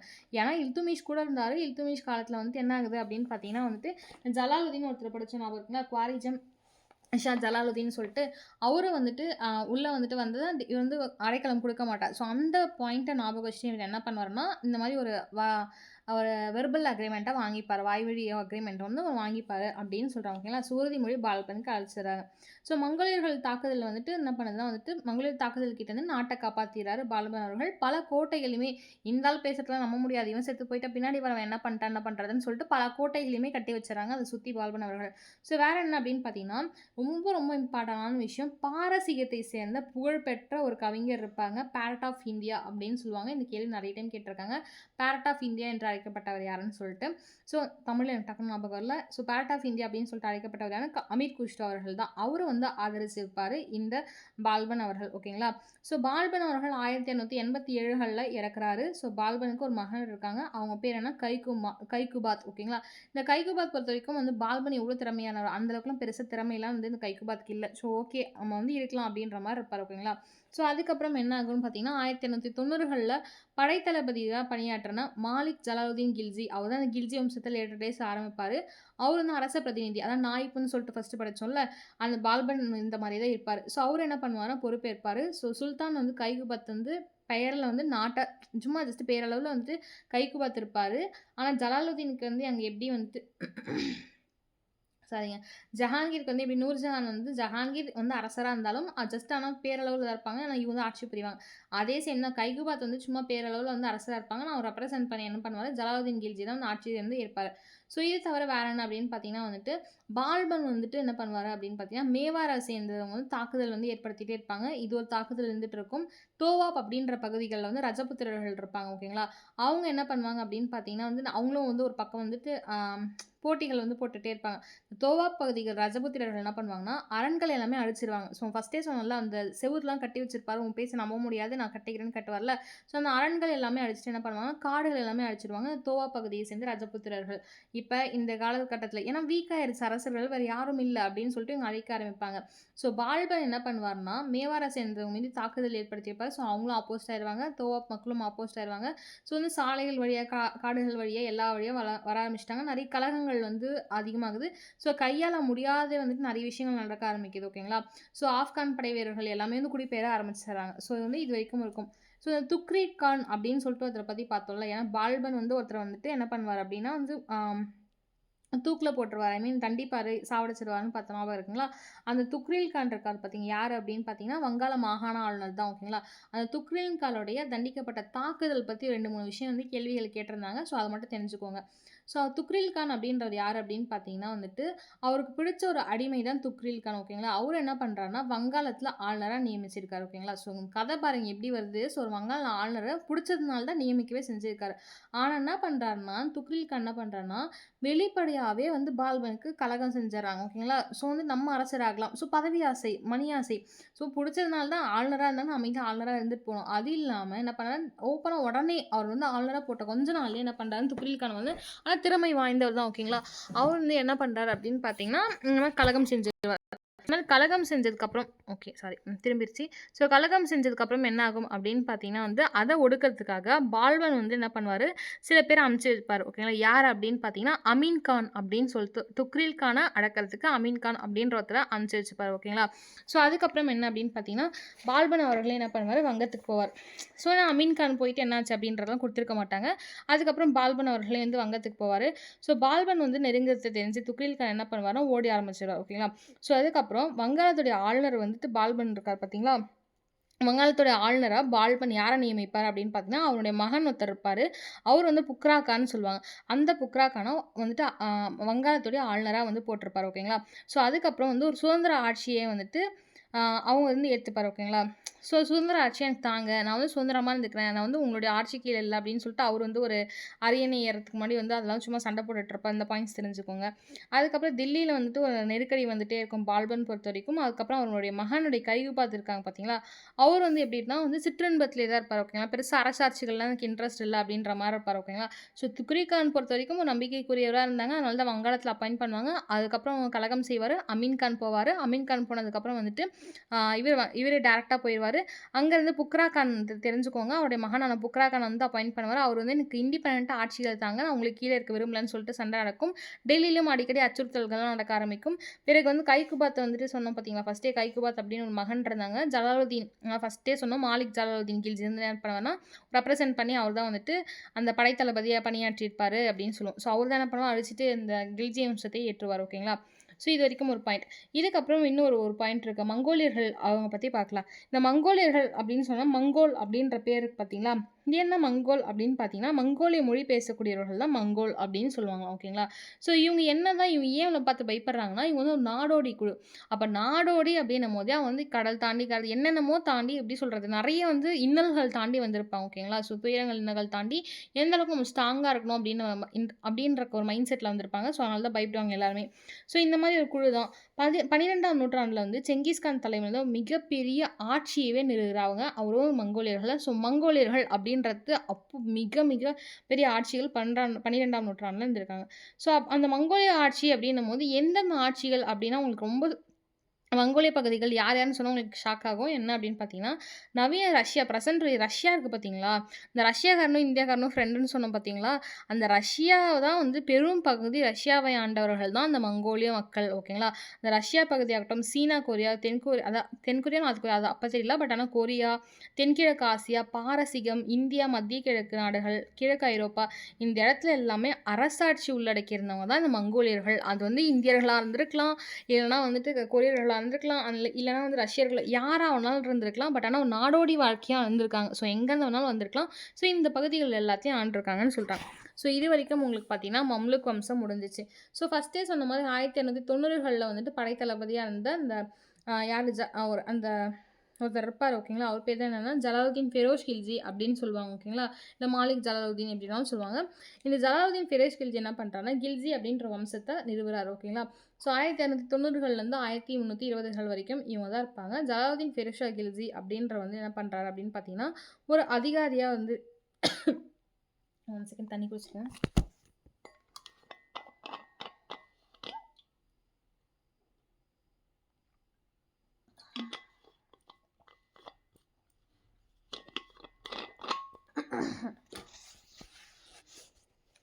ஓகேங்க.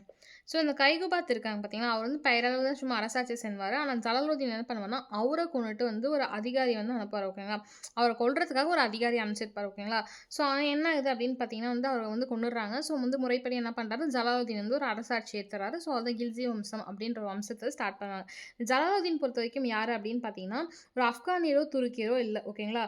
ஸோ அடிப்படையில் அவருக்கு வந்து எதிர்ப்பு இருந்துச்சு ஓகேங்களா. அவர் வந்து ஆப்கானியரும் இல்லை துருக்கியரும் இல்லைனா என்ன ஆகும், நீ வந்து ஆப்கானியர்கள் இருந்தாங்க. ஸோ துருக்கியர்கள் நாங்கள் அக்செப்ட் பண்ண லேட்டராக மல்பாரி மரபை இப்போ நீ ஆப்கானியர்களும் இல்லை துருக்கியர்களும் இல்லைனா அவனை எப்படி வந்து அக்செப்ட் பண்ணுறதுன்னு சொல்லிட்டு அந்த எதிர்ப்புகள் அவ்வளோ எதிர்ப்புகள் இருந்தது இந்த கில்ஜி ஃபெரோஸ் கில்ஜி அவர்களுக்கு ஓகேங்களா. ஸோ உண்மையிலே என்ன அப்படின்னு பார்த்தீங்கன்னா, கில்ஜிகள் இருக்காங்க பார்த்தீங்களா, அவங்க வந்து ஆப்கானிஸ்தான்லேயும் துருக்கியிலும் வந்து ஆட்சியை வந்து நிறுவனத்துக்கு முன்னே குடி வந்து பிறந்துட்டாங்க ஓகேங்களா. ஸோ கில்ஜி வம்சம் அப்படின்றது ஆப்கானியர்களும் துருக்கியர்களும் வர்றதுக்கு முன்னாடி குடிபெயர்ந்தவர்கள் தான். பட் இருந்தாலுமே வந்துட்டு கில்ஜி வம்சத்தில் இருக்கவங்க யாருமே அக்செப்ட் பண்ணிக்கல அப்படின்னு சொல்கிறாங்க ஓகேவா. ஓகே கில்ஜி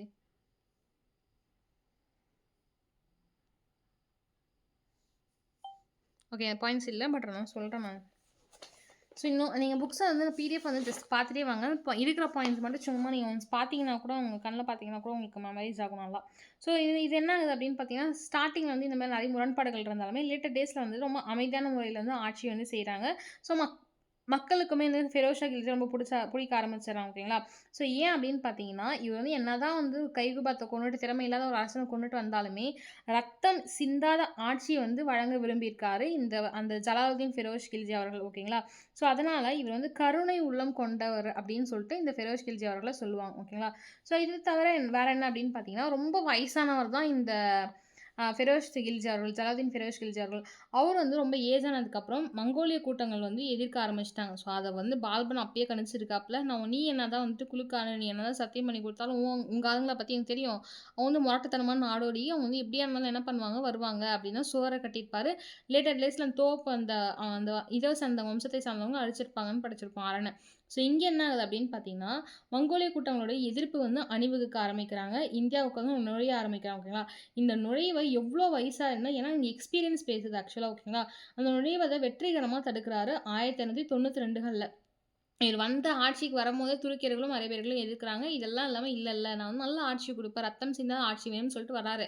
92கள் வந்து ஒரு 2 வருடங்களில் மங்கோலியர்கள் திருப்பி ஆரம்பிச்சிடறாங்க ஓகேங்களா.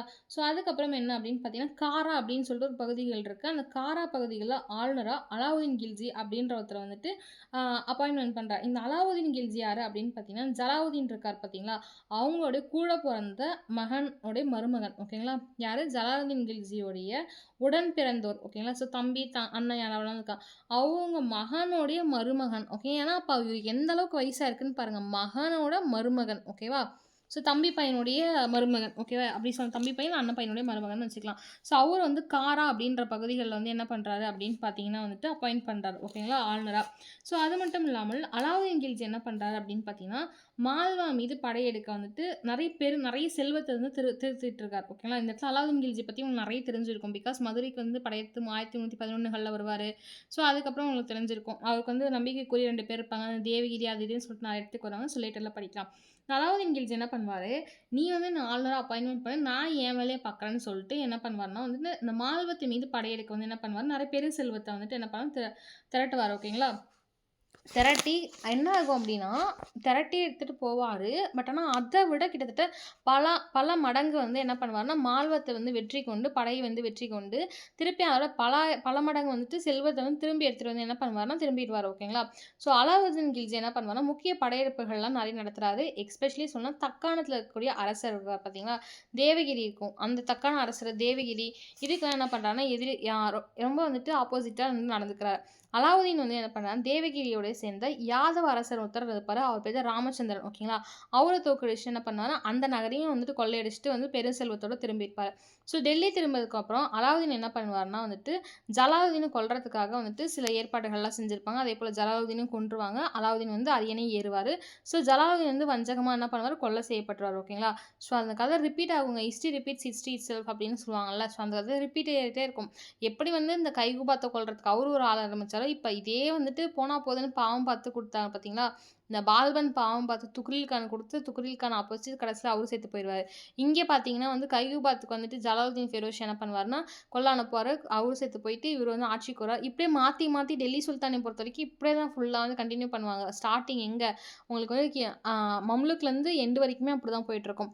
ஸோ வந்துட்டு என்ன ஆகுதுன்னா, 1296கள்ல என்ன பண்றாங்கன்னா, டெல்லி சுல்தானியத்த வந்து அறிவிக்கிறாரு இந்த கில்ஜி வம்சத்தை சார்ந்த அலாவுதீன் கில்ஜி அவர்கள். ஸோ ஜலாலுதீன் வந்துட்டு என்ன ஆகுது அப்படின்னு பார்த்தீங்கன்னா வந்துட்டு, ஒரு 6 ஆண்டு காலம் வந்து ஆட்சிகள் புரிஞ்சிருக்காரு. 1296 வரைக்கும் என்ன பண்றாருன்னா, ஆட்சிகள் புரிஞ்சிருக்காரு. ஓகேங்களா? அதுக்கப்புறம் தான் 1296கள் என்ன ஆகும் அப்படின்னு பார்த்தீங்கன்னா, டெல்லிக்கு வந்துட்டு பெரும் பேரரசு ஆட்சிய வந்து தொடங்கியிருப்பாரு இந்த அலாவுதீன் கில்ஜி அவர்கள். ஸோ இதுவரைக்கும் பார்த்தீங்கன்னா, உங்களுக்கு வந்துட்டு கில்ஜி வம்சத்துல ஒருத்தர பத்தி பார்த்துருக்கோம். நெக்ஸ்ட் பார்த்தீங்கன்னா, அலாவுதீன் கில்ஜி அவர்கள்.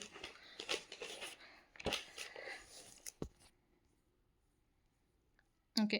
அலாவுதீன் கில்ஜி அப்படின்னு பார்க்கும்போது 1296கள்லேருந்து 1316கள் வரைக்கும் இந்த அலாவுதீன் கில்ஜி வந்து ஆட்சி புரிஞ்சிருப்பார். ஓகேங்களா? ஸோ அலாவுதீன் டெல்லி சுல்தானியத்த ஒருங்கிணைக்கிறத வந்து உறுதிப்படுத்திப்பார். ஓகேங்களா? ஸோ வந்துட்டு அவருடைய ஒருங்கிணைப்பு வேலைகள்ல இருப்பாரு. ஸோ ஒருங்கிணைத்து உறுதிப்படுத்திப்பார். ஸோ இது மட்டும் இல்லாம, இவருக்கு வந்து ரொம்ப முக்கியமான 2 ஆள் இருப்பாங்க. யார் அப்படின்னு பார்த்தீங்கன்னா, அவருடைய தலைமை தளபதி ஒருத்தர் இருப்பாரு. அவர் தான் மாலிக் கபூர் அப்படின்னு சொல்லுவோம். ஓகேங்களா? இந்த மாலிக் கபூர் பொறுத்தவரைக்கும் என்ன ஆகும் அப்படின்னு பார்த்தீங்கன்னா, இவர் தான் இந்த தென்னக பகுதிகள்ல நெறைய பகுதிகள்ல போயிட்டு என்ன பண்ணுவாரு, சண்டை போட்டு அந்த அந்த ஆட்சிகளாகட்டும், அரசர்களை எதிர்க்கிறதாகட்டும், படை வீரர்களை எதிர்க்கிறதாகட்டும், காசாகட்டும், பணம் எல்லாத்தையுமே வந்து இவர் தான் வந்து அடிச்சு பிடுங்கிட்டு வருவாரு. ஓகேங்களா? அப்படியாப்பட்ட ஒரு ரைட் ஹேண்டுன்னு சொல்லுவோம். ஓகேங்களா? அந்த மாரி இருக்கவர் தான் மாலிக் கபூர் அவர்கள். இவர் என்ன பண்றாரு, அவருடைய அந்த பதவி, பிரைன்ஸ் எல்லாத்தையும் யூஸ் பண்ணி இவர் நெறைய ஊர்கள்ல படையெடுப்பாரு. அதுல படையெடுத்த ஒரு ஊர் தான் மதுரை. அதுக்கப்புறம் பார்த்தீங்கன்னா, லேட்டர் டேஸ்ல விஜயநகரம் சேர்ந்த விஸ்வநாத நாயக்கர்லாம் வருவாங்க. ஸோ அவங்கலாம் தோற்கடிச்சுருவாங்க. மதுரா விஜயம் புக்ல அதெல்லாம் படிப்பீங்க. விஜயநகர நான் ஏன் சொல்றேன்னா, கன்டினியூட்டி உங்களுக்கு எல்லாத்துக்கூடமே கனெக்ட் ஆகணும். ஹிஸ்டரிய பொறுத்தவரைக்கும் கன்டினியூட்டி இல்லாம எந்த ஒரு வம்சமுமே இருக்காது. ஸோ தெரிஞ்சுக்கோங்க. ஸோ இங்கே நீங்க படிக்கிறீங்கன்னா 1310, 11கள் அப்படின்னு படிக்கிறீங்கன்னா, உங்களுக்கு விஜயநகரம், மதுரா விஜயம் ஞாபகம் வரணும். அப்படி விஸ்வநாத நாயக்கர் ஞாபகம் வரணும். ஸோ அதுக்காக சொல்றேன். ஓகேங்களா? ஸோ மதுரை மட்டும் தான் புடிச்சாரா அப்படின்னு பார்த்தீங்கன்னா, இல்ல. தக்காண அரசுகள் டெக்கான் பகுதின்னு சொல்லுவாங்க. தக்காண பகுதின்னு சொல்லுவாங்க. அந்த பகுதிகள்ல இருக்கக்கூடிய தேவகிரி யாதவர்களாகட்டும், நெக்ஸ்ட் வந்து துவார சமுத்திரத்தில இருக்கக்கூடிய யோசலேயர்களாகட்டும், வாராங்கல் பகுதியை சேர்ந்த காக்கத்தியர்களாகட்டும், மதுரை ஆட்சியை சேர்ந்த நம்ம பாண்டியர்களாகட்டும், இவங்க எல்லாத்தையுமே வந்துட்டு எல்லார் கூடயுமே அலாவுதீன் கில்ஜி எல்லாத்து கூடயும் மோதுறாரு. வெற்றியும் பெறாரு. இந்த வந்து மோதலுக்கு வந்துட்டு யார் அனுப்புறாங்கன்னா, மாலிக் கபூர அனுப்புவாங்க. ஓகேங்களா? ஸோ பாண்டிய பேரரசர்கள் பொறுத்தவரைக்கும் என்ன அப்படின்னு பார்த்தீங்கன்னா, ஏற்கனவே மாலிக் கபூர் வந்து மதுரைக்கு போறதுக்கு முன்னாடியே நம்ம ஆளுங்க என்ன பண்ணுவாங்க, அவங்களுக்குள்ள பிரச்சனை வர ஆரம்பிச்சுருச்சு. யார் வந்து ஆட்சி புரிவாங்க, என்னன்னா வாரிசுரிமை பிரச்சனை வந்துருச்சு. ஸோ இதான் ஒரு பாயிண்ட்ன்னு சொல்லிட்டு சுந்தரபாண்டியன் ஒருத்தர் வருவார் தலைவர். ஸோ அவருக்கு சப்போர்ட் பண்ண மாலிக் கபூர் என்ன போயிட்டு உள்ள ஆட்சியை பிடிச்சிருவாரு. ஓகேங்களா? ஸோ மங்கோலியர்கள் அச்சுறுத்தல்கள் நம்ம ஃபர்ஸ்ட்டே பார்த்தோம். இந்த ஃபெரோஷ் கில்ஜி அவர்கள் இருக்கும்போதே, ஸோ அவரு இருக்கும்போதே வந்த பிரச்சனை இப்பயும் ஸ்டார்ட் ஆகுது. ஸோ மங்கோலிய படையெடுப்புகள் நெறைய வர ஆரம்பிக்குது. ஸோ வந்து இது ஒரு பெரும் சவாலாவே அலாவுதீன் கில்ஜிக்கு இருந்திருக்கு. ஸோ அவருடைய ஆட்சியில கிட்டத்தட்ட பார்த்தீங்கன்னா, 1898கள்ல மங்கோலியர்கள் வந்து டெல்லிய உக்கிரமா தாக்க ஆரம்பிக்கிறாங்க. ஓகேங்களா? எப்ப 1298ல. ஸோ வந்து டெல்லிய புடிச்சதே 96கள் 2 வருஷத்திலே தாக்குதலுக்கு ரெடி ஆகுறாரு. சரி கடைசியா என்ன அப்படின்னு பார்த்தீங்கன்னா, மங்கோலியர்கள் தாக்குதல் வந்து 1307கள்லேருந்து 1308கள் வரைக்கும் நிகழும். ஸோ மிக பிரம்மாண்டமான தாக்குதல் இருந்துச்சு அப்படின்ற மாரி சொல்லியிருப்பாங்க. ஸோ இப்படி இருக்கும்போதுமே மங்கோலியர்கள் வந்து என்ன பண்றாங்கன்னா, கடுமையான பதிலடிகள்லாம் நெறைய குடுக்குறாங்க. தாறுமாறா உள்ள நுழைய ஆரம்பிக்கிறாங்க அந்த டைம்ல. ஓகேங்களா? ஸோ ராணுவ தாக்குதல்கள் அப்படின்னு சொல்லும்போது ஒரு டைம்லைன் போட்டுக்கோங்க. நான் மெதுவா சொல்றேன். ஸோ போய்க்கலாம். என்னென்ன இயர் அப்படின்றது. ஸோ இந்த சித்தூர் சூறையாடல்லாம் பயங்கர வந்துட்டு ஆக்சுவலா வந்து இம்பார்ட்டன்டான விஷயங்க. ஓகே. இதில குடுக்கல. பட் ஆனா சொல்றேன். இதில வெறும் சித்தூர் சூறையாடல் மட்டும் தான் குடுத்துருக்காங்க. ஸோ சித்தூர்ல என்ன அப்படின்னு பார்த்தீங்கன்னா, இந்த ஜவஹர் முறை நீங்க இந்த படம் இருக்கும்ல, பத்மாவத் படத்தில பார்த்துருப்பீங்க. ஆக்சுவலா இந்த ஜலாலுதீன் கில்ஜி அதாவது ஜவஹர். ஸோ வந்து அவங்க தீபிகா படுகோன் அவங்க. அவங்க போயிட்டு என்ன பண்ணுவாங்கன்னா, கதவு க்ளோஸ் பண்ணிட்டு அந்த தீல வந்து இது பண்ணி இறந்துருவாங்க. ஓகேங்களா? ஸோ அதான் ஜவஹர் முறை. ஸோ வந்து அந்த படத்த கனெக்ட் பண்ணி படிச்சுக்கோங்க. சித்தூர் சூறையாடல் 1303கள் நடக்கும். ஓகேங்களா? ஸோ என்னென்ன பகுதிகள் புடிச்சாங்க அப்படின்னு பார்த்தீங்கன்னா, 1296கள்ல தேவகிரி புடிப்பாங்க. ஓகேங்களா? ஸோ தேவகிரி சொல்லிட்டு யாதவர்கள் இருப்பாங்க. இன்னொரு முக்கியமான விஷயம் யார் ஆட்சி செஞ்சாங்க அப்படின்றதையும் நீங்க படிச்சுக்கணும். ஓகேங்களா? ஸோ தேவகிரி பொறுத்தவரைக்கும் யாதவர்கள் 1296கள்ல வந்துட்டு பிடிப்பாங்க. இன்னொரு டைம் 1307கள்ல, 1314கள்ல இத்தனை டைம் வந்து அங்க போர் நடக்கும். அதாவது அது அத்தனை டைம் தாக்குதல் நடக்கும். குஜராத்த பொறுத்தவரைக்கும் 1299லேருந்து 1300கள் வரைக்கும் நடக்கும். ஸோ ரதேன்பூர் பொறுத்தவரைக்கும் 1301 நடக்கும். சித்தூர் பொறுத்தவரைக்கும் 1303 அதுக்கப்புறம் மாலவம் பொறுத்தவரைக்கும் 1305 அப்புறம் மதுரை 1310, 11கள் நடக்கும். ஸோ ஓகேங்களா? ஸோ வேற என்ன அப்படின்னு பார்த்தீங்கன்னா, அது எல்லாமே ராணுவ படைகள், அதிகாரங்கள் எல்லாமே வந்து இருக்கும். நெறைய வந்துட்டு என்ன ஆகும் அப்படின்னு பார்த்தீங்கன்னா வந்துட்டு, வெள்ளப்பெருக்கு நடக்க ஆரம்பிக்கும். ஸோ அதனால வந்துட்டு வெள்ளம் வரதுனால கொஞ்சம் ஸ்டாப் பண்ணி வச்சிருப்பாங்க. அதுக்கப்புறம் பார்த்தீங்கன்னா, 1301கள்ல அலாவுதீன் கில்ஜி வந்து இந்த ராந்தே போர் எதிர்ப்பாருன்னு சொன்னேன்ல, அந்த போர வந்து கிட்டத்தட்ட வந்து 3 முறை வந்துட்டு முற்றுகையிடுவார். ஓகேங்களா? ஸோ முற்றுகையிருந்து என்ன பண்ணுவாங்கன்னா, 3 முறையுமே 3 முறை மீன்ஸ் மாசம் 3 எப்படி சொல்றது? 3 மாசத்துக்குமே வந்து முற்றுகையிட்டுட்டே இருப்பாராம். ஓகேங்களா? ஸோ 3 மாசமா தொடர்ந்து வந்து அந்த ரந்தேப்பூர வந்து முற்றுகையிட்டிருப்பாங்க. அந்த ரந்தேப்பூர்ல இருக்கக்கூடிய மக்கள், அதாவது பெண்களுமே ஜவஹர் முறையில தீக்குளிச்சிருப்பாங்க அப்படின்னு சொல்றாங்க. ஓகேங்களா? ஸோ அலாவுதீனோட அடுத்த இலக்கு என்ன அப்படின்னு பார்த்தீங்கன்னா, 1301கள்ல ரதேன்பூர் வராரு. அதுக்கடுத்த இலக்கா பக்கத்துல இருக்கக்கூடிய சித்தூருக்கு வராரு. சித்தூருக்கு வந்தோனே தான் இந்த அலாவுதீனுடைய படையெடுப்பு வந்து என்ன ஆகும் அப்படின்னு பார்த்தீங்கன்னா, தோல்வி அடையிற மாரி சூழல்கள் வந்து இருக்கும். ஏன்னா, கோட்டைகள் வந்து அப்படி இருக்கும். ஸோ, அப்படி இருந்துமே என்ன பண்ணுவாங்க அப்படின்னு பார்த்தீங்கன்னா வந்து, அவர் வந்து கொஞ்சம் வின் பண்ற மாரி இருப்பாரு. ஸோ, அதுக்கப்புறமேட்டுக்கு எந்த ஒரு ஆண்களுமே கோட்டைக்குள்ள நுழைஞ்சிடக்கூடாது அப்படின்னு சொல்லிட்டு போர்க்களத்தில வந்துட்டு நெறைய சண்டைகள்லாம் நடக்கும். பெண்கள் தீக்குளிச்சு இறந்துருவாங்க. ஸோ, ஏன்னா அது ரஜபுத்திர பெண்களுக்கு வந்துட்டு ஒரு பழக்கம் இருக்கு. ஏன்னா, அவங்க அடுத்த ஒரு ஆட்சி மன்னன் கிட்ட வந்து நம்ம போய் இருக்கிறத விட நம்ம தீக்குளிச்சிடலாம் அப்படின்ற மாரி சொல்லுவாங்க. அதில மிக சிறந்த ஒரு எடுத்துக்காட்டு அப்படின்னு பார்க்கும்போது, ராணி பத்மாவதி வந்து குறிப்பிட்டிருப்பாங்க. ராணி பத்மாவதி வந்து ரஜபுத்திர மகளிர் அந்த தீக்குளிச்ச பெண்கள்ல ஒரு அரசி. ஓகேங்களா? ஸோ, பத்மாவதி கதை அப்படின்றது வந்து ஒரு நூல் இருக்கும். அந்த நூல வந்து எழுதின அழகா வந்து விளக்கியவர் யாருன்னா, ஜெய்சி அப்படின்னு ஒருத்தர் இருப்பாரு. அவரு தான் இந்த ராணி பத்மாவத் அப்படின்னு சொல்லிட்டு ஒரு கதை எழுதியிருப்பாரு. என்ன கதை அப்படின்னா, பத்மினி அவங்களுடைய ஃபுல் பேர் என்ன பத்மினி. ஓகேங்களா? அதான் பத்மாவத் அப்படின்னு சொல்லுவோம். பத்மினி அப்படின்ற கதைய பத்மாவத் அப்படின்ற ஒரு நூல்ல வந்துட்டு எழுதியிருப்பாரு ஜெய்சி. இப்ப புரியுதுங்களா? அவங்களுடைய ஃபுல் நேம் பத்மாவத் கிடையாது. பத்மினி தான். அவரு எழுதின அந்த பத்மாவத் அப்படின்ற புத்தகத்த படிச்சுட்டு தான் மேபி உங்களுக்கு பத்மாவத் அப்படின்ற கதைய வந்து எழுதியிருக்கலாம். எடுத்திருக்கலாம் மேபி மூவி எடுத்திருக்கலாம். ஜெய்சி அப்படின்றது தான் அவங்களுடைய பேர். ஓகேங்களா? ஸோ வேற என்ன அப்படின்னு பார்த்தீங்கன்னா, ஸோ இவ்வளோ இடம் வந்தாச்சு. 1303கள் வரைக்கும் வந்தாச்சு. மாலவம் 1305ல புடிச்சாச்சு. ஸோ வந்து 1307ல என்ன நடக்குதுன்னா, ஸோ ஃபர்ஸ்ட்டே சொன்ன 1896, 1307, 1314கள் 3 டைம் வந்துட்டு தேவகிரி கூட போர் நடக்கும். ஸோ 1307 பொறுத்தவரைக்கும் தேவகிரி கோட்டைய வந்து கைப்பற்ற பார்க்குறாரு. மாலிக் கஃபூர் தலைமையில தான் படை வந்து அலாவுதீன் கில்ஜிய அனுப்புறாரு. ஓகேங்களா? ஸோ இது தொடர்ந்து என்னன்னா, தெலுங்கானா பகுதியாகட்டும், வாரங்கல் காக்கத்தீர் பகுதியாகட்டும், இந்த பிரதாபருத்திரன் இருப்பாரு. அவருடைய பகுதிகளாகட்டும், இது எல்லாமே தோற்கடிக்கிறாங்க. 1310கள்ல வந்து ஓசலியா பகுதிகள் அரசர்கள், இந்த ஓசலியா அரசர பொறுத்தவரைக்கும் வீரவல்லவன் அப்படின்னு சொல்லிட்டு ஒருத்தர் இருப்பாரு. அவரையும் தோற்கடிக்கிறாங்க. ஓகேங்களா? ஸோ இத தவிர வேற என்ன அப்படின்னு பார்த்தீங்கன்னா, இவங்க எல்லாமே தோற்கடிச்சுட்டு மாலிக் கஃபூர் வந்து பயங்கரமா அத பாருங்க அப்படின்னு சொல்லிட்டு ரிட்டர்ன் வராரு டெல்லிக்கு. ஓகேவா? ஸோ மாலிக் கஃபூர் வந்ததுக்கப்புறம் அப்பயே என்ன பண்றாரு, சரி நமக்கு இது பத்தாது திருப்பி போ அப்படின்னு சொல்லிட்டு போங்குறாங்க. அப்பதான் வந்து மதுரை 1310கள்ல மதுரை வந்து சூறையாடுறாங்க. ஓகேங்களா? ஸோ அப்படி இருக்கும்போது என்னன்னா, அந்த டைம்ல ரொம்ப பெரிய மழை வரும், வெள்ளம் வர ஆரம்பிக்கும். ஸோ இந்த மாரிலாம் இருக்கவுடனே கொஞ்ச நாள் தடப்படுவாங்க. அந்த தடப்படுற பகுதிகள்ல கொஞ்சம் கொஞ்சமா முன்னேறவும் ஆரம்பிப்பாங்க. எந்த வழிகள அப்படின்னு பார்த்தீங்கன்னா, சிதம்பரம், திருவரங்கம் போன்ற கோயில் நகரங்கள்லாம் வந்துட்டு என்ன பண்ணுவாங்கன்னா, சூறையாட ஆரம்பிப்பாங்க. அப்புறம் அது முடிச்சதுக்கப்புறம் பாண்டியர்களான அந்த பாண்டியர்களுடைய தலைநகரமான மதுரைக்கும் போயிருவாங்க. பாருங்க, சிதம்பரம், திருவரங்கம் கோயில்ல சூறையாடிட்டு தான் அந்த மழை அது என்ன வந்தாலுமே அத முடிச்சுட்டு தான் இங்கே போவாங்க. ஓகேங்களா? ஸோ இப்படி இருக்கும்போது அலாவுதீன் கில்ஜிய பத்தி இன்னும் ஒரு ஒரு 2, 3 பாயிண்ட்ஸ் இருக்கு. அது முடிஞ்சா நான் இப்ப ஷார்ட்டா சொல்லிர்றேன். நாளைக்கு கிளாஸ்ல போலாம். ஏன்னா 1 ஹவர் தாண்டிருச்சு.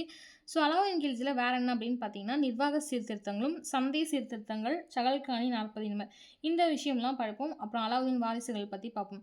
இந்த அலாவுதீன் கில்ஜி என்ன நிர்வாக சீர்திருத்தங்கள் அப்படின்னு பார்த்தா, சுல்தான்களோட ஒப்பிடும்போது அந்த குடும்பம் இருக்கு பார்த்தீங்களா, அந்த குடும்பம் வந்துட்டு என்ன ஆகும் அப்படின்னு பார்த்தீங்கன்னா, திருமண உறவுகள வந்து அனுமதிச்சாராமா ஓகேங்களா. என்னன்னா, சுல்தான்களோட ஒப்புதலுக்கு ஏற்ப சுல்தான் ஒருத்தர் வந்து ஹையரா இருப்பாங்கல்ல, அவங்க கிட்ட வந்துட்டு பெர்மிஷன் கேட்டு, இந்த மரபு மட்டும் இல்லாம எந்த மரபு குடும்பங்கள்லயும் திருமண உறவு வந்து வச்சுக்கலாம் அப்படின்ற ஒரு விஷயத்த வந்து பண்ணியிருக்காரு ஓகேங்களா, அனுமதிச்சிருக்காரு. ஸோ அது மட்டும் இல்லாம பரிசாகவோ, இல்ல மதம் சார்ந்த அறக்கொடைகளாவோ வந்துட்டு அளிக்கப்பட்டிருக்காரு. சொத்துரிமை வந்து அடிப்படையில வந்துட்டு என்ன பண்றாங்க, கிராமங்கள் வந்துட்டு குடுக்குறாங்க. சொத்துரிமை அப்படின்னா, இந்த வந்து பிரிச்சு குடுக்கறது அந்த மாரி சில கிராமங்களுக்கு வந்து குடுக்குறாரு ஓகேங்களா.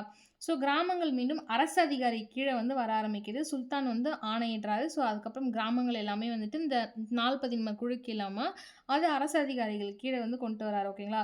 ஸோ ஊழல் அப்படின்ற பேச்சுக்கு இடம் இல்லாம இருந்தது தான் இந்த அலாவுதீன் கில்ஜியோடைய ஆட்சி அப்படின்னு சொல்லலாம். ஏன் அப்படின்னா, ஊழல் வந்துட்டு என்ன அப்படின்னு பார்த்தீங்கன்னா, ஊழலுக்கு வயப்பட்ட அரசா வந்து இருக்கக்கூடாது அப்படின்றதுல வந்துட்டு அவர் ரொம்ப ஸ்ட்ராங்கா இருந்திருப்பாரு. ஸோ வந்து ரொம்ப கடுமையான தண்டனைகள குடுத்திருப்பாங்க. ஊழல்ல ஈடுபண்ற அரசர்கள் ஓகேங்களா. ஸோ இத தவிர வேற என்ன நல்ல விஷயம் பண்ணுவார்னா, மது போதை வந்து அ அ பயன்படுத்தக்கூடாது. குறிப்பிட்ட அளவுக்கு வந்து சொல்லியிருப்பாரு. இந்த மாரி பயன்படுத்தக்கூடாது அப்படின்ற மாரி சொல்லியிருப்பாங்க. வேற என்ன அப்படின்னு பார்த்தீங்கன்னா வந்துட்டு, அ போதை மருந்துகள் இருக்கு பார்த்தீங்களா, அதுவுமே வந்து தடை செஞ்சிருப்பாரு. சூதாட்டம் ஆடுறதும் வந்து தடை செஞ்சிருப்பாரு.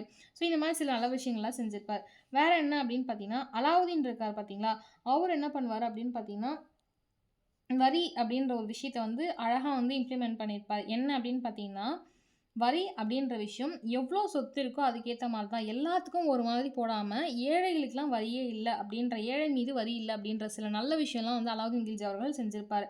ஸோ அவரோட பேரரச பொறுத்தவரைக்கும் நெறைய பகுதிகள் தொடர்ந்து என்னன்னா, அஞ்சல் முறையை ஏற்படுத்தியிருப்பாரு. ஏன்னா நெறைய பகுதிகள் போணும். ஏன்னா நெறைய பகுதி புடிச்சுட்டே வந்துட்டாங்க. இவங்க வந்துட்டு எங்க அந்த இங்க தேவகிரியில ஸ்டார்ட் பண்ணி மதுரை வரைக்கும் வந்துட்டாங்க. அப்ப வந்து அஞ்சல் துறைய தொடங்குறாரு. இவரு தான் ஓகேங்களா. ஸோ அஞ்சல் துறைய தொடங்கியவர் யாரு அப்படின்னு பார்த்தீங்கன்னா, ஐ மீன் அந்த முறைய வந்து ஏற்படுத்தியவர் யாரு அப்படின்னு பார்த்தீங்கன்னா, இந்த அலாவுதீன் கில்ஜி அவர்கள் தான்.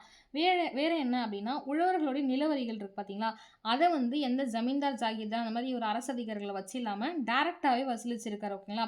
அத வந்து கிராம தலைவர்கள் வந்துட்டு மரபா வந்துட்டு அனுபவிக்கலாம் அப்படின்னு சொல்லிட்டு சொல்லியிருக்காங்க. வரி வசூலிக்கும் உரிமை வந்துட்டு என்ன பண்ணுதுன்னா, அவங்க அந்த அந்த பெரிய பெரிய ஆள்கிட்ட இருந்து பறிபோச்சு சொல்றாங்க. ஸோ நெறைய நல்ல விஷயம் செஞ்சிருக்காரு அப்படின்னு தான் சொல்லணும் ஓகேங்களா.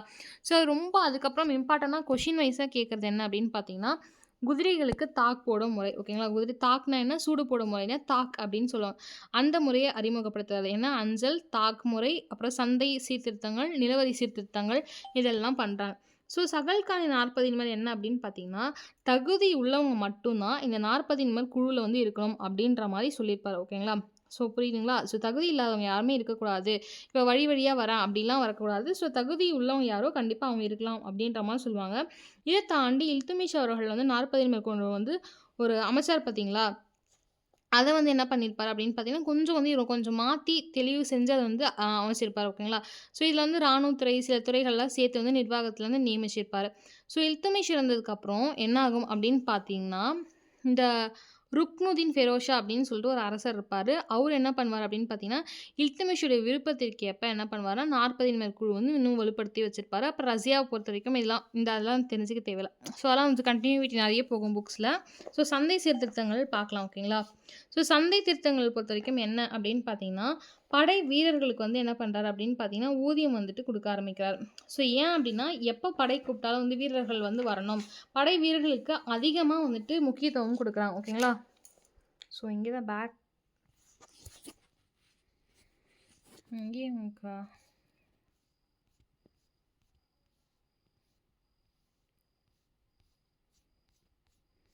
சந்தை சீர்திருத்தம் கண்டிப்பா குடுத்துருப்பாங்க. வெயிட் பண்ணுங்க. அதில இருக்கான்னு பார்க்குறேன்.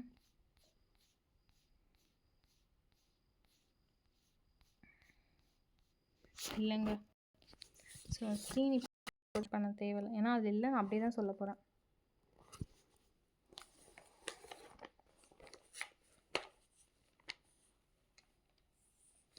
So okay. அலாவுதீன் கில்ஜிக்கு அப்புறம் உங்களுக்கு யார் வருவாங்க அப்படின்னு பார்த்தீங்கன்னா, அடுத்த உங்களுக்கு துக்ளக் வம்சம் வந்துரும். ஸோ வந்து இவங்க 2 பேர் தான். இந்த ஜலாலுதீன் ஃபெரோஷாவும், அலாவுதீன் கில்ஜி தான் ஓகேங்களா. ஸோ அங்காடிகள் அப்படின்னு சொல்லுவோம்ல, அந்த அங்காடியை கட்டுப்படுத்த வந்து திவானி ரியாசத் அப்படின்னு சொல்லிட்டு ஒரு அ அமைச்சரும் வந்துட்டு இவர் வந்துட்டு இது பண்ணுவார் ஓகேங்களா. ஸோ அது தவிர வேற என்ன அதிகாரிகள் நியமிப்பார் அப்படின்னு பார்த்தீங்கன்னா, சஹானி மண்டி அப்படின்னு சொல்லிட்டு சந்தைக்கு வந்து ஒரு அதிகாரியை நியமிப்பார் ஓகேங்களா. சஹானி மண்டி அதேபோல கடைகளுக்காக கட்டுப்படுத்த வந்து திவானி ரியாசத் அப்படின்னு சொல்லிட்டு வந்துட்டு இவர் வந்து நியமிப்பார். ஓகேங்களா. ஸோ சந்தையிலயும் சரி, நிர்வாகத்திலயும் சரி நல்லா வந்து இருந்திருக்காரு அப்படின்னு சொல்லுவோம். ஸோ விலை ஒழுங்குமுறை வந்து விதிகள் வந்து மீறினா தண்டிக்கப்படுவாங்க. எப்படின்னா, இப்போ வந்து ஒரு கல் வச்சிருக்காங்கன்னு வச்சுக்கோங்களேன். எனக்கு அந்த படம் பேர் ஞாபகம் இல்ல. அர்ஜுனும் வடிவேலும் இருப்பாங்கன்னு நெனைக்கிறேன். ஏகாம்பரம் சம்திங் தெரியல. அந்த படத்திலே வந்துட்டு கீழ வந்து கல் வச்சிருப்பாங்க தெரியுங்களா? கீழ கல் வச்சு வெயிட் போட்டு பார்ப்பாங்க. ஸோ அந்த மாரி வந்துட்டு ஏமாத்துனா வந்து அப்பயே கை துண்டிக்கிறதோ, இல்ல மத்த விஷயம் வந்துட்டு செய்யறதோ, அந்த மாரி தண்டனை குடுக்கறதோ, இந்த மாரி வந்து நெறைய பண்ணியிருக்காங்க. ஓகேங்களா. ஸோ வேற என்ன அப்படின்னு பார்த்தீங்கன்னா, ஏதாச்சும் கொஞ்சம் எடை வந்து குறைவா இருந்துச்சுன்னா, எவ்வளோ எடை குறைவா இருந்துச்சோ, அவ்வளோ வந்து இந்த சிபி சக்கரவர்த்தி, மனுலாம் இருந்தாங்க பார்த்தீங்களா? அந்த மாரி அவ்வளோ வந்துட்டு உன்னுடைய உடல்ல இருக்கக்கூடிய அந்த சதைய வந்து எடுத்துப்பாங்களாம். ஓகேவா? ஸோ சதைய வந்துட்டு எடுத்துப்பாங்க. ஓகேங்களா? ஸோ இதெல்லாம் எப்படி நடக்கும்னா, அந்த சதைய எடுத்து அவங்க கண்ணு முன்னாடியே வந்துட்டு என்ன பண்ணுவாங்க, வீசிருவாங்களாமா. ஓகேங்களா? ஸோ இந்த மாரி வந்து கடும் தண்டனைகள்லாம் குடுத்துருக்காங்க அப்படின்னு சொல்றாங்க. ஸோ சந்தைகள் பொறுத்தவரைக்கும் என்னன்னா, கொடுக்கல் வாங்கல் எல்லாமே இருந்திருக்கு. பட் ஆனா வந்து கொடுக்கல் வாங்கல், விற்பது எல்லாமே இருந்தாலுமே வந்து கரெக்ட்டா இருந்திருக்கு அப்படின்னு சொல்றாங்க. ஓகேங்களா? பேரம் பேசுறதோ, இல்ல வந்துட்டு வேற ஏதாவது விவகாரங்கள் இருக்கா அப்படின்றது எல்லாமே எப்படி தெரிஞ்சுப்பார்ன்னா, ஒற்றர்கள் தான் அவர் அமைச்சிருப்பார் இல்லையா? அந்த ஒற்றர்கள் ஸ்பை மூலியமா வந்து தெரிஞ்சுப்பாருன்னு சொல்றாங்க. ஸோ இது தவிர வேற என்ன ஜலாலுதீன்ல சந்தை சீர்திருத்தங்கள்ல முக்கியமான பாயிண்ட்னா, இந்த அத்தியாவசிய பண்டங்கள்னு சொல்லுவோம் பார்த்தீங்களா? இந்த அத்தியாவசிய பண்டங்கள்ல வந்து விலை கட்டுப்பாடுகள் வந்து இருந்துச்சாமா. ஓகேங்களா? ஃபார் எக்ஸாம்பிள் என்னன்னா, கள்ளச்சந்தைன்னு சொல்லுவோம்ல. கள்ளச்சந்தையாகட்டும், பதுக்கல் ஆகட்டும், ஒரு பொருட்கள வந்து மறைச்சு வைக்கிறதாகட்டும், இந்த மாரி இந்த சேகரிச்சு வைக்கிறதாகட்டும், இது எல்லாமே வந்து இருக்கக்கூடாது. அப்படி இருந்தாலும் வந்து தப்பி தவறி இருந்தாலுமே ஒற்றர்கள் மூலியமா வந்து அவருக்கு தெரிஞ்சிருமா. ஓகேங்களா? ஸோ இதான் சந்தை சீர்திருத்தங்கள். இது 2 பாயிண்ட் தெரிஞ்சுக்கோங்க. இந்த திவானி ரிசால்ட் அப்படின்றது அங்காடியை கட்டுப்படுத்தக்கூடிய அதிகாரி. சஹானி மண்டி அப்படின்றவரும் ஒரு அதிகாரி தான். ஓகேங்களா. நியமிக்கப்பட்ட 2 அதிகாரி சந்தைகள் பொறுத்தவரைக்கும். ஸோ அதேபோல வேற என்ன அப்படின்னு பார்த்தீங்கன்னா, அலாவுதீன் கில்ஜிய பொறுத்தவரைக்கும் அவர்கள் வாரிசு இருந்தாங்க. யார் அப்படின்னு பார்த்தீங்கன்னா, மூத்த மகன் வந்து கிசர் கான். ஓகேங்களா. அவர் பேர் என்ன? கிசர் கான் அப்படின்னு ஒருத்தர் இருப்பார். ஓகேங்களா. ஸோ அவரு என்ன பண்றாரு அப்படின்னு பார்த்தீங்கன்னா, நம்பிக்கைக்குரியவர் அப்படின்னு சொல்றோம். ஓகேங்களா. ஸோ அலாவுதீனுக்கு வந்து நம்பிக்கைக்குரியவரா இருந்தது யாரு அப்படின்னு பார்த்தீங்கன்னா, கிசர் கான விட மாலிக் கஃபூர் அவருடைய படைத்தளபதி இருக்காங்க பார்த்தீங்களா, அவர் மேல தான் பயங்கர நம்பிக்கை இருந்தா தான் இந்த அலாவுதீன் கில்ஜி அவருக்கு அதாவது தன்னுடைய மகனை விட தன்னுடைய தளபதி மேல அதாவது படைத்தளபதி மேல நம்பிக்கை அதிகமா இருந்தது அப்படின்னு சொல்லிட்டு சொல்றாங்க. ஸோ மாலிக் கஃபூர் என்ன பண்றாங்க அப்படின்னு பார்த்தீங்கன்னா, அரசாங்க அதிகாரத்த வந்து கையில எடுக்க ஆரம்பிக்கிறார். ஓகேங்களா. ஸோ இவரும் வந்து ஓகே அப்படின்ற மாரி விட்டுருப்பாரு. ஸோ இப்படி ஆட்சிக்கு வந்ததுக்கு அப்புறம் என்ன ஆகும்னா, 30 நாள்ல பிரபுக்கள் வந்து என்ன பண்ணிடுறாங்க, இந்த அந்த மாலிக் கஃபூர கொன்னுடுறாங்க. ஓகேங்களா. எப்போ 30 நாள்ல மாலிக் கஃபூர கொன்னுடுறாங்க. ஸோ அதுக்கப்புறம் என்ன ஆகுது அப்படின்னு பார்த்தீங்கன்னா, அதுக்கப்புறம் 2 பேர் கில்ஜி வம்சத்துல வருவாங்க. பட் ஆனா அந்த அளவுக்கு பெரியவங்களா இருக்க மாட்டாங்க. ஓகேங்களா. ஸோ அந்த அளவுக்கு இல்ல. ஸோ யாருன்னா 4 வருஷம் தான். குதுப்புதீன் முபாரக் ஷா அப்படின்னு சொல்லிட்டு ஒருத்தர் வருவாரு. அவர் வந்து 1316கள்லேருந்து 1320கள் வெறும் 4 வருஷ காலம் தான் என்ன பண்ணுவாருன்னா, ஆட்சியில இருப்பாரு. ஸோ நசீருதீன் குஷ்ரு ஷா அப்படின்னு ஒருத்தர் வருவாரு. அவர் வந்து ஒரே வருஷம் தான் இருப்பாரு. ஸோ மங்கோலியர்கள வந்து எதிர்க்க முடியாம பல படைகள வந்துட்டு காசி மாலிக்னு ஒரு திறமையான ஒருத்தர் இருப்பார். ஓகேங்களா.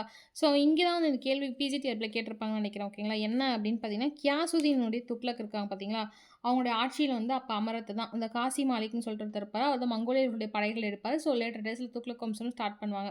ஸோ இப்படி இருக்கும்போது பதவியில் இருக்கக்கூடிய நிறைய கில்ஜி ஆட்சியாளர்கள் என்ன பண்றாங்க அப்படின்னு பார்த்தீங்கன்னா வந்துட்டு, இந்த குஸ்ரோவ் இருக்கா பார்த்தீங்களா, அவர் வந்து என்ன பண்றாருன்னா, கொன்னுட்டு வந்துட்டு இந்த கில்ஜி வம்சத்த முடிச்சுட்டு என்ன பண்றாங்கன்னா வந்து, மொத்தமா க்ளோஸ் பண்ணிட்டு துக்ளக் அப்படின்ற ஒரு வம்சத்த ஸ்டார்ட் பண்ணுவார். ஸோ துக்ளக் வம்சம் பொறுத்தவரைக்கும் நாளைக்கு பார்க்கலாம். இந்த கியாசுதீன் துக்ளக் அப்படின்னு சொல்லிட்டு ஒருத்தர் இருப்பாரு. ஸோ அவர் தான் அவர் தான் ஸ்டார்ட் பண்ணுவாரு. அப்புறம் லேட்டர் டேஸ்ல அவருடைய மகன் ஒருத்தர் இருப்பாங்க. ஜனா கான் அப்படின்னு சொல்லிட்டு இருப்பாரு. அவங்க வந்துட்டு போரிட்டு அவர் வந்து வருவார். ஓகேங்களா. ஸோ அதுக்கப்புறம் பார்த்தீங்கன்னா, முகமது பின் துக்ளக்லாம் வருவாங்க. அதுக்கப்புறம் முகமது பின் துக்ளக் பத்தி பார்த்தீங்கன்னா, அது ஒரு காமெடியான கதை நெறைய இருக்கும். ஸோ இந்த கதை இப்படி ஸ்டார்ட் ஆகும். ஓகேங்களா. ஸோ கியாசுதீன் துக்ளக் வந்து என்ன பண்ணுவார்னா, பிரபுக்கள் இருக்காங்க பார்த்தீங்களா, அவங்களுடைய வகுப்புகள் இருக்கக்கூடிய சமரச கொள்கையை வந்து பின்பற்றவர் தான் இந்த கியாசுதீன் துக்ளக் அவர்கள். ஓகேவா. ஸோ கியாசுதீன் பத்தி பெருசா இல்ல. ஸோ பட் இருந்தாலுமே வந்து சும்மா படிக்கணும் தெரிஞ்சுக்கலாம்.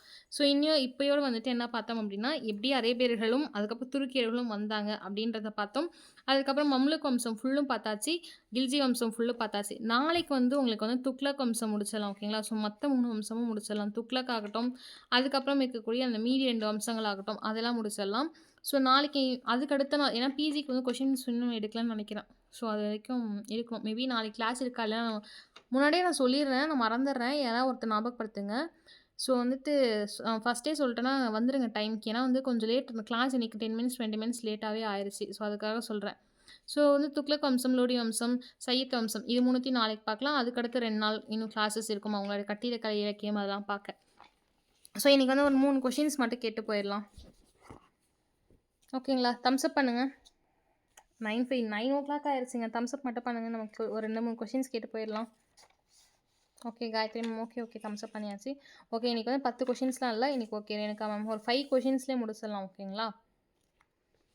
ஸோ ரஷ்யா சுல்தான் இருக்காங்க பார்த்தீங்களா? அந்த ரஷ்யா சுல்தான் வந்துட்டு அமீர் இ அகூர் அப்படின்னு சொல்லிட்டு ஒரு ஓகேங்களா மேம்? ஒரு உயர்ந்த பதவி வந்து குடுப்பாங்க ஒருத்தருக்கு. அவர் வந்து ஒரு அபிசீனிய அடிமை அப்படின்னு சொல்லியிருந்தேன். அவர் பேர் என்ன?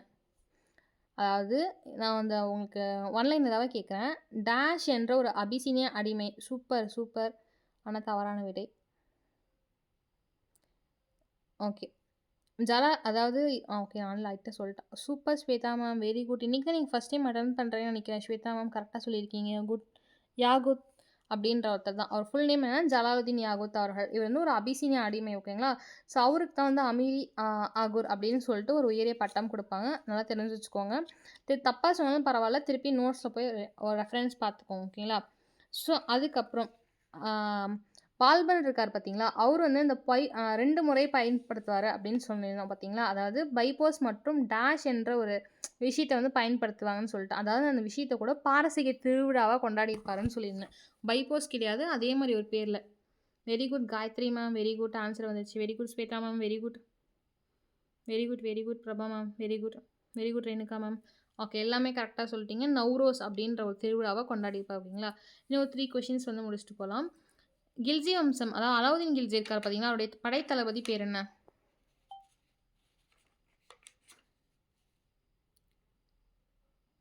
Very good Swetha ma'am. Very good Gayathri ma'am. Very good, very good. Okay Malik Kafur. Okay டக் டக்குன்னு சொல்லிட்டீங்க எல்லாம். Very good Renuka ma'am. Malik Kafur okay. மதுரையை எப்போ வந்துட்டு மதுரைக்கு வந்து எப்போ வந்துட்டு போயிட்டு அலாவுதீன் கில்ஜி மாலிக் கபூர் வந்து போவார்? என்ன year? Very good Renuka ma'am. Okay answer உடனே வந்துருச்சுங்க.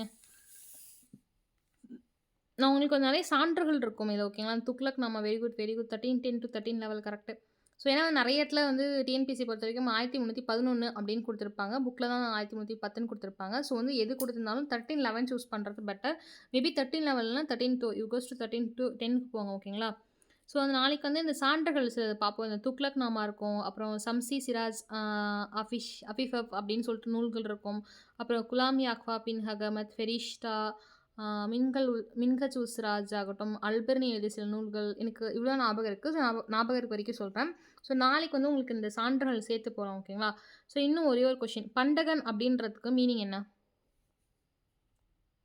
கமான் உங்களுக்கு 5 செகண்ட்ஸ்க்குள்ளே யார் சொல்கிறீங்கன்னு பார்க்கலாம். 5 4 வெரி குட், வெரி குட். எல்லாமே சொல்லிட்டீங்க. Very good. படையடிமை, அடிமை எல்லாமே கரெக்ட் தான். ஓகே லாஸ்ட் ஒன் கொஸ்டின் ஓகேங்களா? இந்த தென்னிந்தியாவில் மலபார் அப்படின்னு சொல்லிட்டு சில பேர் இருந்தாங்கன்னு சொன்னோம். அவங்கள என்ன அப்படின்னு சொல்லிட்டு அழைச்சாங்க. நான் கூட அது கொஞ்சம் காமெடியாக சொல்லியிருப்பேன். என்ன அப்படின்னு சொல்லிட்டு அவங்க அழைச்சிருப்பாங்க. தென்னிந்தியாவில் இருக்கக்கூடிய அந்த அந்த very good, very good, very good, very good. எல்லாமே கரெக்டாக சொல்லிட்டீங்க. மாப்பிள்ளை ஓகேங்களா? மாப்பிளா கிளேஸ் மாப்பிளாவும் கரெக்டாக மாப்பிள்ளை அப்படின்றது ஃபுல் வேர்டு ஓகேங்களா? ஸோ இன்றைக்கி செஷன் முடிச்சிக்கலாம். உங்களுக்கு எல்லாம் புரிஞ்சிச்சான்னு பாருங்கள். நேற்று நீங்கள் சொன்னீங்க ரேணுகா மேம் காயத்ரி மேம் எல்லாம் சொல்லியிருந்தீங்க டைம்லைன் போட சொல்லி. ஸோ டைம்லைன் ரெடி பண்ணியிருக்கோம். உங்களுக்கு வந்துட்டு நாளைக்கு மார்னிங் உங்களுக்கு டைம்லைன் சென்ட் பண்ணிடுவாங்க. உங்களுக்கான டைம்லைன் ஓகேங்களா? Okay okay. So section end பண்ணிக்கலாமா? வேறு எதாவது டவுட் இருக்கா? Thank you thank you thank you good night. வேறு எதாவது டவுட் இருக்கா?